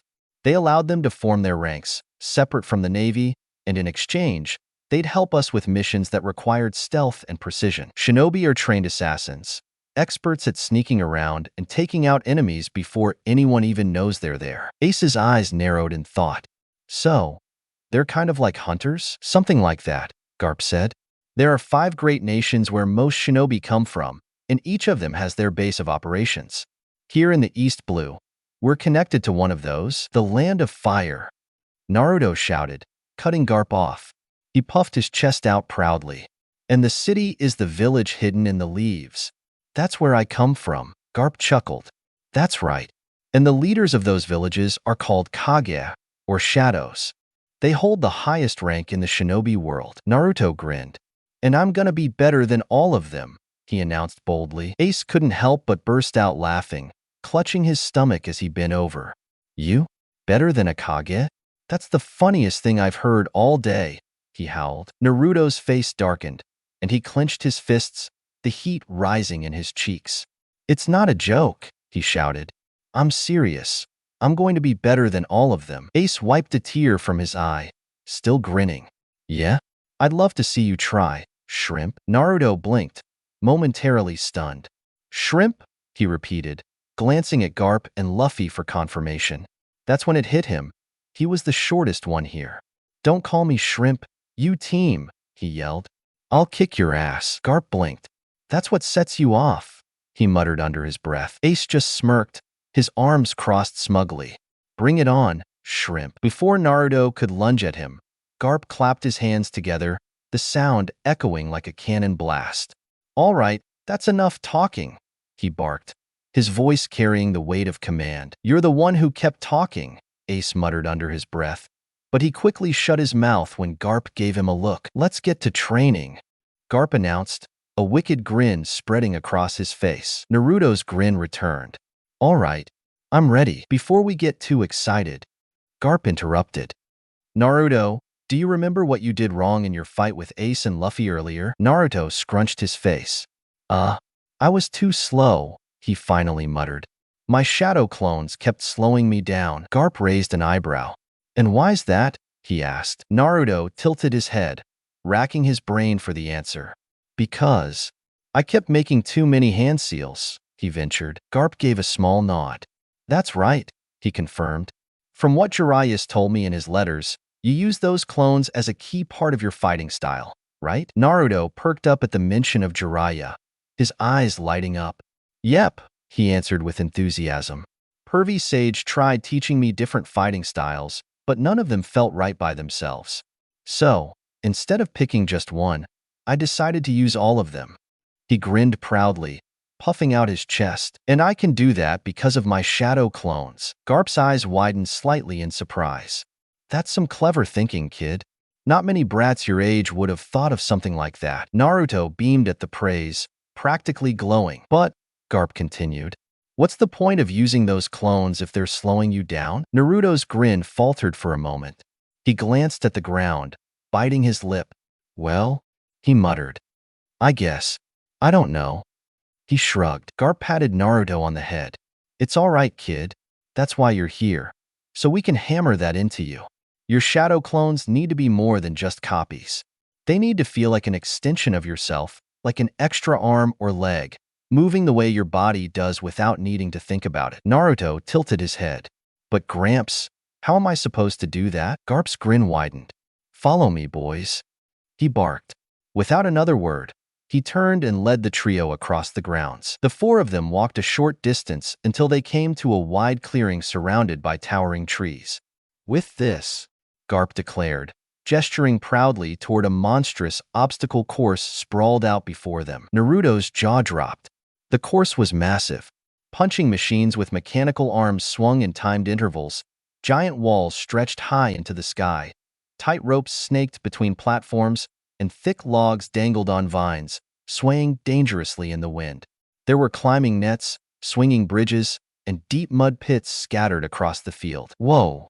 Naruto and Luffy breathed in unison. So Naruto gets to do this? Luffy asked. Garp shot Luffy a knowing look, his grin never faltering. Did you think I'd forget about you two? He teased, raising an eyebrow. You brats will all be running this course every morning until I say otherwise. Naruto blinked. Every morning? He repeated, feeling a knot of anxiety twist in his stomach. That's right. Garp bellowed. This course will whip you into shape. Naruto, this will help you sharpen your control over those clones of yours. Each time you run it, I want you to think of your clones as extra hands working with you, not getting in your way. Naruto's nervousness faded into determination as he clenched his fists. I got it, old man. I'll do whatever it takes. And you, Luffy, Garp continued, this will help you learn how to move better with your devil fruit powers. Stretching and bouncing around is fine, but you need control and precision to use that fruit properly. Luffy gave him a wide, goofy grin. Sounds fun. I'm gonna be the best at this. Garp laughed. We'll see, boy. We'll see. He then turned to Ace, who had been standing with his arms crossed, pretending not to care but intrigued. As for you, Ace, you'll be running this too. You've got strength, but you still need to train your endurance and reflexes. This course will push your limits, whether you like it or not. Ace scoffed, shoving his hands into his pockets. TCH, whatever. This looks easy. Garp's grin widened even more. Good. We'll see how easy it is after a few rounds. Naruto took a deep breath. So, he began nervously, shifting his weight from one foot to the other. When do we start? Garp's grin widened, and there was a mischievous glint in his eyes. You better get moving, kid, because, he said, glancing up at the sun overhead, if you don't complete this course at least 3 times before noon, then there's no lunch for you. He plopped down on the grass with a heavy thud, crossing his legs as if settling in to enjoy a show. I hope you boys like the sound of an empty stomach. Naruto's stomach growled at the thought, and his eyes widened in horror. No lunch? He gasped, sharing a panicked look with Luffy and Ace. No way am I going hungry. Luffy shouted, springing forward. I'm finishing this course, even if I have to fly through it. Whatever, Ace muttered, cracking his knuckles with a grin. I'm not letting you two slow me down. The 3 boys sprang into action, dashing toward the first section of the course, a series of tall ledges that had to be scaled one by one. But Naruto quickly realized he had a problem. The ledges were almost twice his height, and with his smaller stature, climbing them was proving to be an impossible task. Luffy and Ace were already pulling themselves over the edges with ease, moving farther ahead. Come on, Naruto grumbled, jumping and scrambling for the top of the wall, only to slip back down into the dirt. This isn't fair. Frustration gnawed at him, but he shook it off. There's gotta be a way. He took a deep breath, focusing. Think. Suddenly, an idea clicked, and his face lit up with excitement. That's it. Shadow clones. With a quick hand seal, he summoned 2 clones. All right, guys, get me over that wall. His clones grinned and nodded, ready to assist. Naruto leaped into the air, and his clones positioned themselves beneath him, linking hands to form a human slingshot. Ready, go! The clones launched him upward with a burst of force, sending Naruto soaring toward the top of the ledge. Yes, he cheered, only to realize he was going too fast.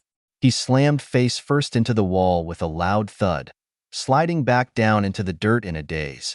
Ow! Garp, sitting comfortably on the ground, let out a booming laugh.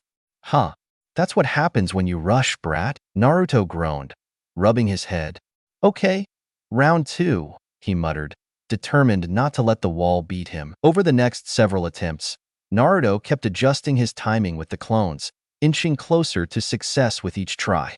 The key was making the clones launch him at just the right angle. Too early, and he crashed into the wall.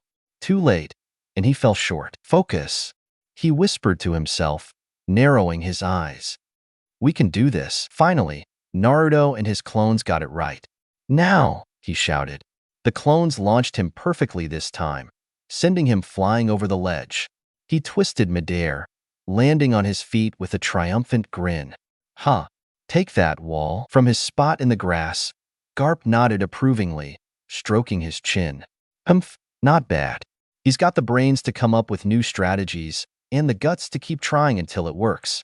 Interesting. Naruto wasted no time moving to the next obstacle, swinging logs suspended from thick vines.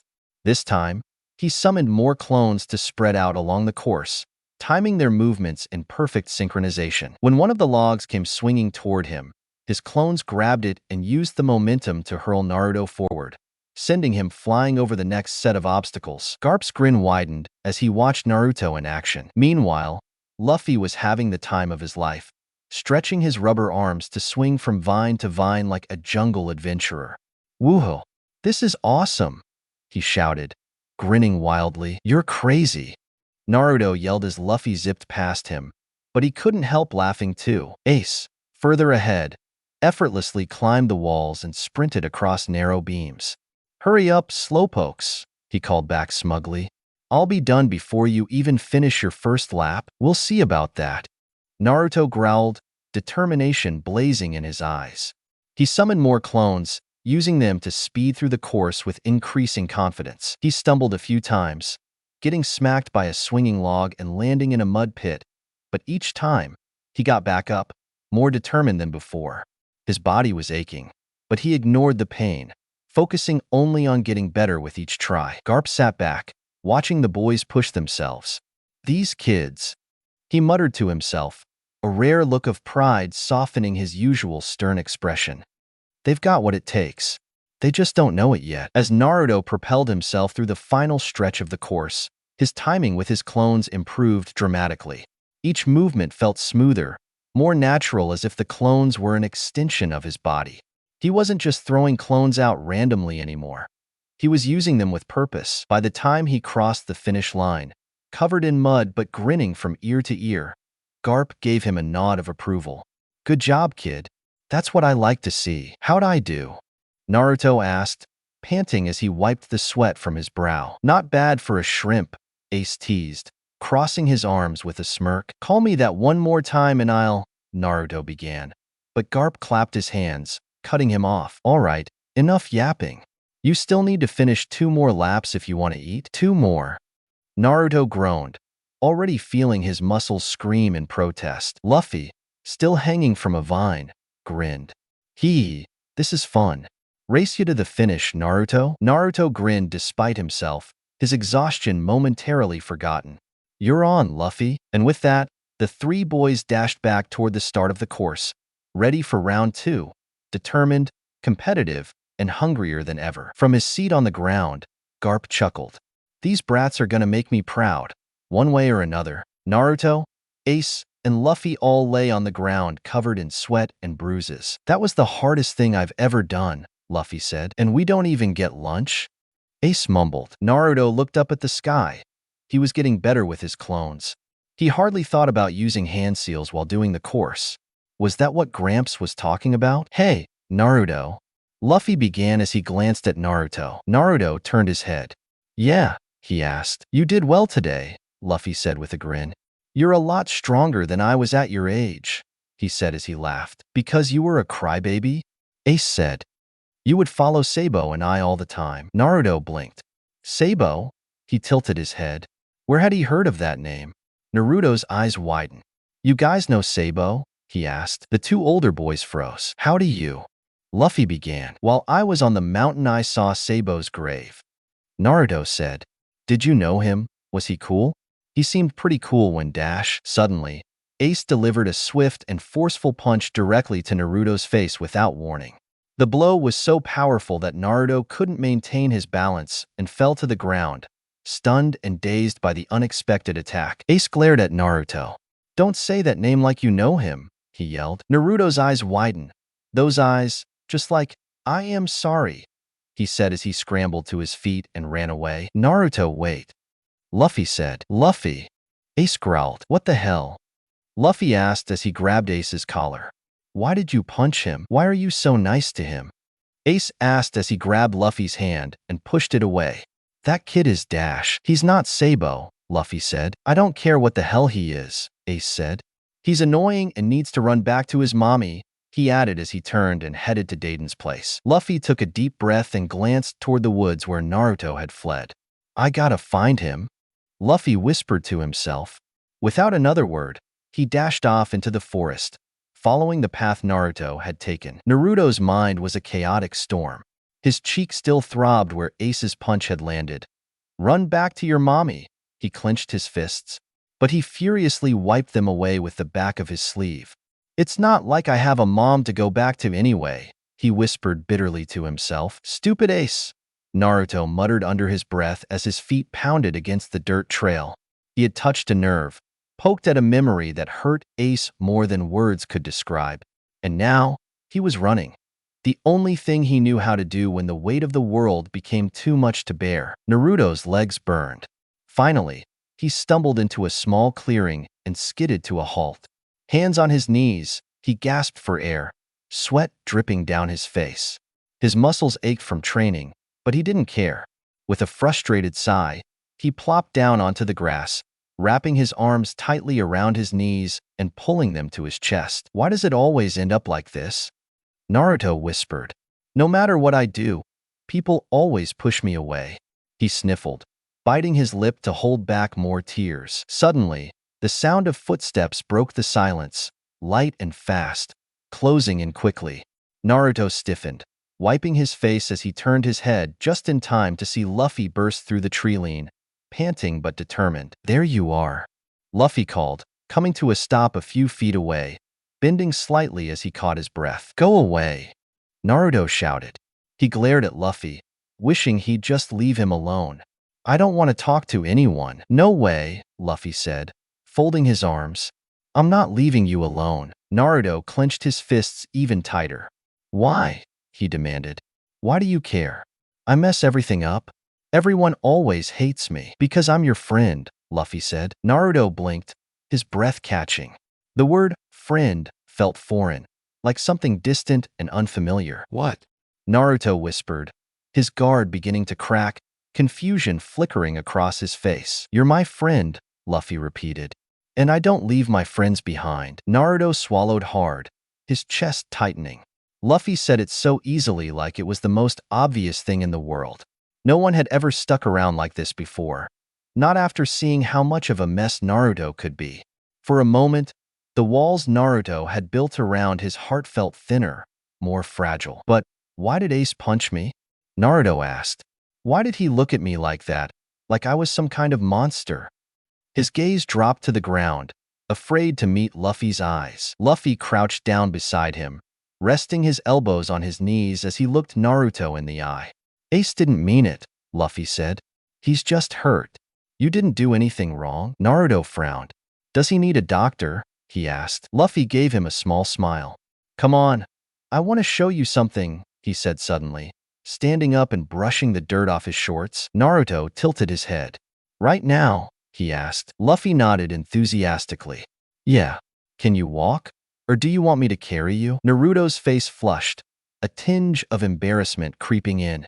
"I can walk," he blurted, jumping to his feet to prove his point. "Good," Luffy said with a grin, turning on his heel and gesturing for Naruto to follow.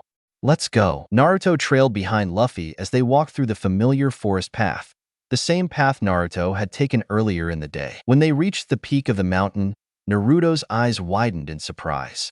"Why are we here?" he asked. Luffy stood at the edge of the cliff, gazing out at the sprawling forest below. He removed his straw hat and placed it carefully on the ground beside him. "This was one of Sabo's favorite places," Luffy said.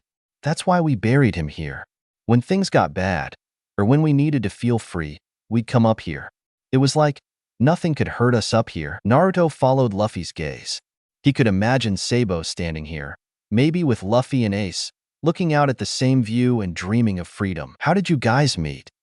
Naruto asked quietly. Luffy sat down on the ground, legs crossed, and motioned for Naruto to join him. Naruto plopped down beside him. "Grandpa and I moved here after he got promoted," Luffy began. "I ended up living with Grandma Dayton, and Ace and Sabo were already staying with her. They were older than me, tougher too, and I kept following them around everywhere, trying to be their friend." Naruto tilted his head. "Why didn't they like you?" he asked. Luffy gave a small, sheepish grin. "Don't know. Maybe they thought I was annoying. Or maybe it's my hat." He chuckled, tapping his straw hat with a playful grin. Naruto couldn't help but giggle at the thought. "I don't think it's your hat. Your hat is so cool," nudging Luffy with his elbow. Luffy grinned. "Anyway," Luffy said, "a couple of months after we met, I found out Ace and Sabo had some treasure hidden away. I guess I was so excited that I accidentally let it slip where it was." He scratched the back of his head. "That's when the Blue Jam pirates found out. They wanted the treasure and ended up capturing me." Naruto's eyes widened, his heart pounding at the thought of Luffy being taken by pirates. "Whoa," he whispered. "They beat me up pretty bad," Luffy admitted. "They kept asking where the treasure was, but I didn't tell them anything. I wasn't gonna give Ace and Sabo's stuff away, no matter how much they hurt me." Naruto stared at Luffy in awe. He could see it in Luffy's face. He wasn't bragging or trying to act tough. He had endured it, all for the sake of his friends. "But Ace and Sabo, they came for me," Luffy continued. "They fought off the pirates and got me out of there. After that, everything changed. They finally accepted me, and we became honorary brothers." Naruto's heart swelled at the story. "You guys went through all that together?" he whispered. "That's why Ace and Sabo meant so much to you." Luffy nodded. "Yeah, we promised each other that one day, we'd set sail and be free. The three of us, together. But Sabo, he never got the chance. How did he die? Naruto asked, his voice barely a whisper as if he wasn't sure if he wanted to hear the answer. Luffy's expression darkened, and he stared down at his hands, tracing the lines in his palms. It happened a couple of years ago, he began. There was this big fire in town, one of the worst we'd ever seen. In the middle of it all, Ace and I noticed that there were these shady guys following Sabo around everywhere he went. Naruto furrowed his brow. Following him? Why? He wasn't just some kid living on the streets like us. He was a noble, a rich kid who ran away from his family because he didn't want to live that life. Luffy said. Naruto's eyes widened in surprise. So, he was really rich? He asked. Luffy shrugged. I guess so. But that didn't matter to him. He hated being a noble. He said all they did was look down on people. He didn't want to be part of that world. Naruto nodded slowly. He could understand that, in a way. He knew what it felt like to be judged for something out of your control. Luffy let out a heavy sigh. Sabo knew those guys were from his family. They must have sent them to drag him back home, and he didn't want to put Ace and me in danger. So, he made a decision. Luffy's voice dropped to barely a whisper. He decided to leave. Naruto tilted his head. He just left? Just like that? Luffy shook his head. Not exactly. He left us a letter explaining everything. Why he had to go, and that he wanted to start his pirate crew. A sad smile tugged at the corner of Luffy's lips. He said he'd meet us when we all became pirates. Naruto frowned, his heart aching for Luffy and Ace. He could imagine how hard that must have been. To lose a brother. We tried to stop him, Luffy said. Ace and I ran as fast as we could. We thought maybe if we got to the shore in time, we could convince him to stay.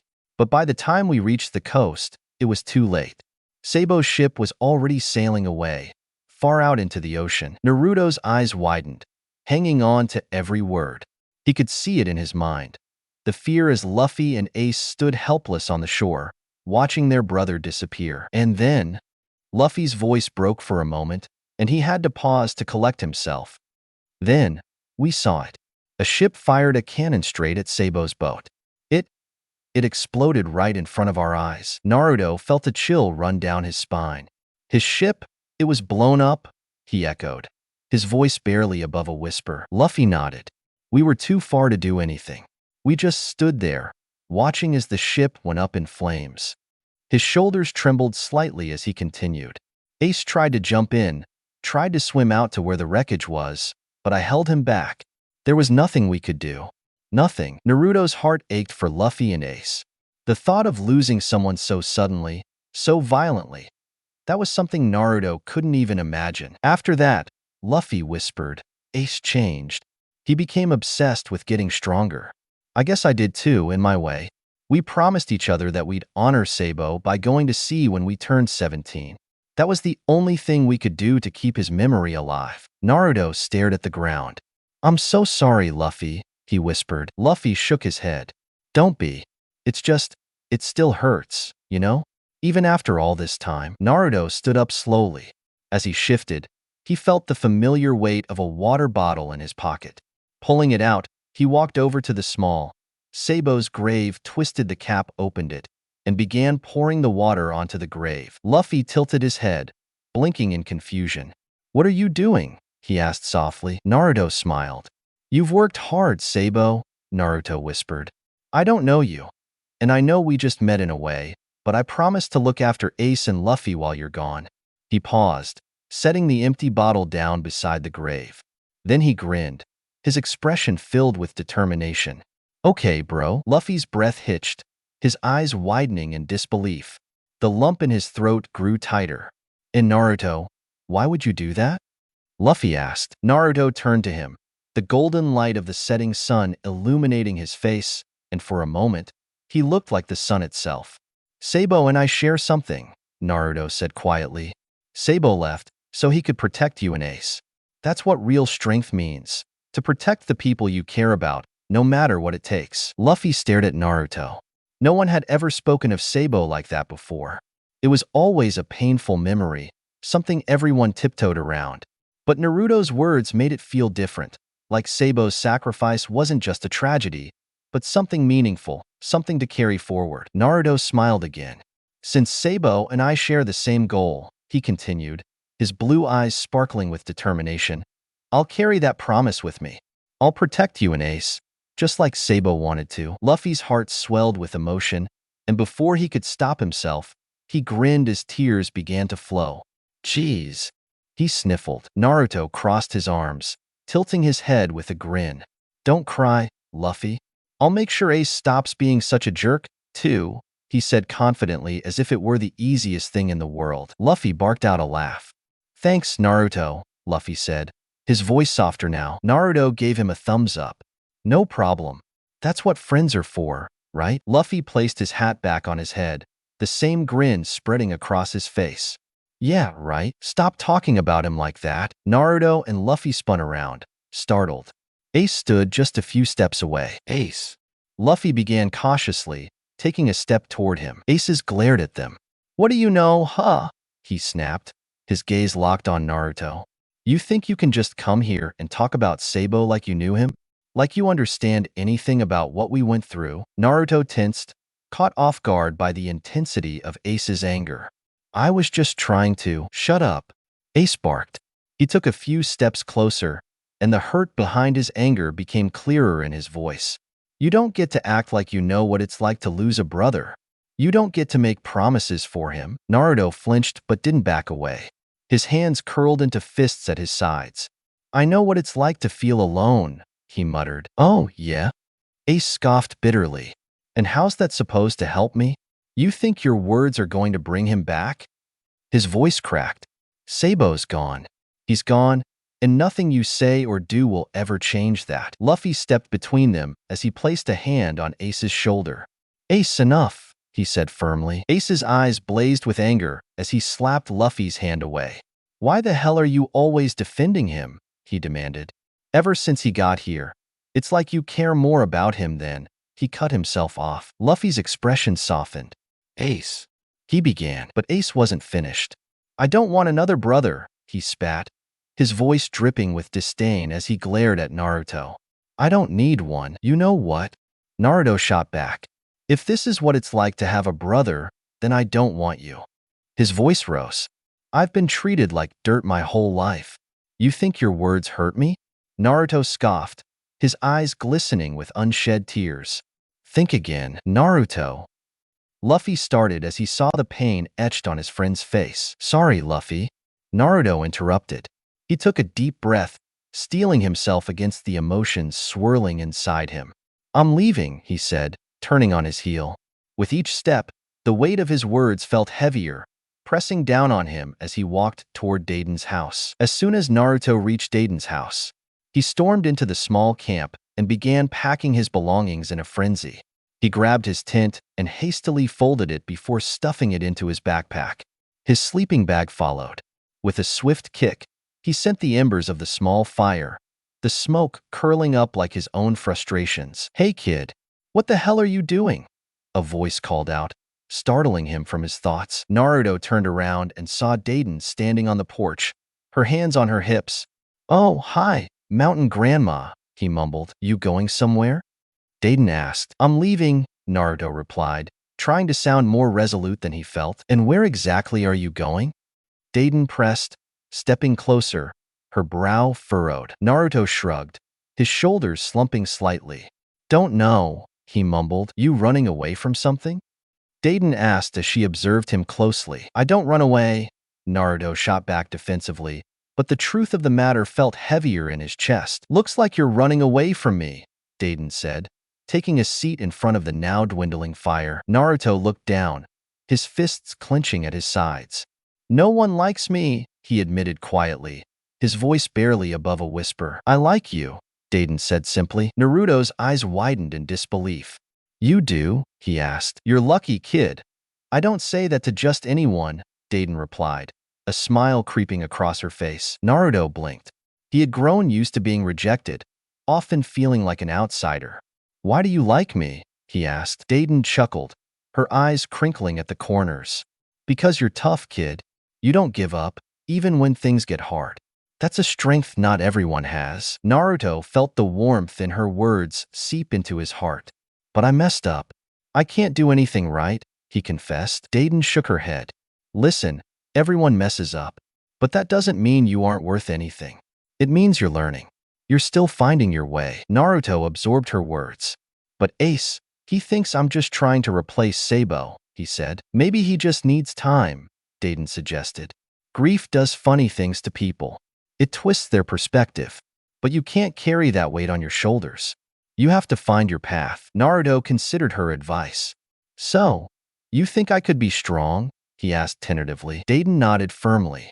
I wouldn't say it if I didn't mean it. Strength isn't just about muscles. It's about the heart. And I see a lot of heart in you, kid. The corners of Naruto's mouth turned up in a hesitant smile.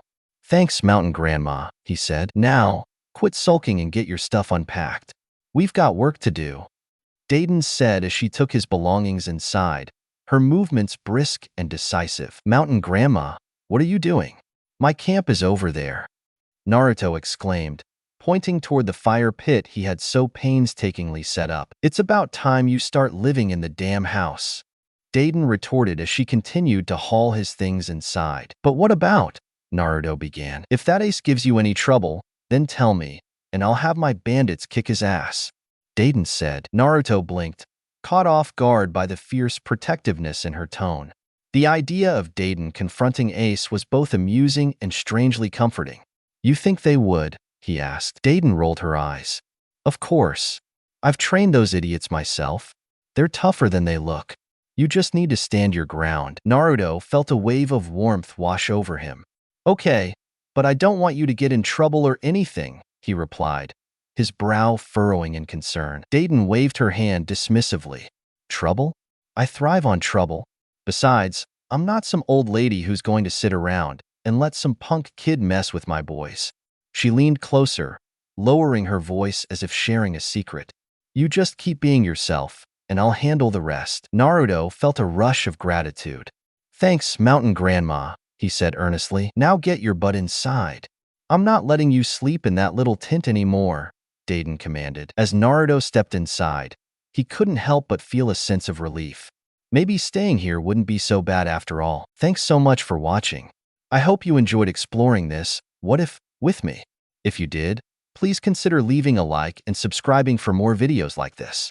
Your support truly makes a difference, and I'd love to hear your thoughts in the comments. Let me know what you'd like to see next. Until next time, take care and stay tuned for more.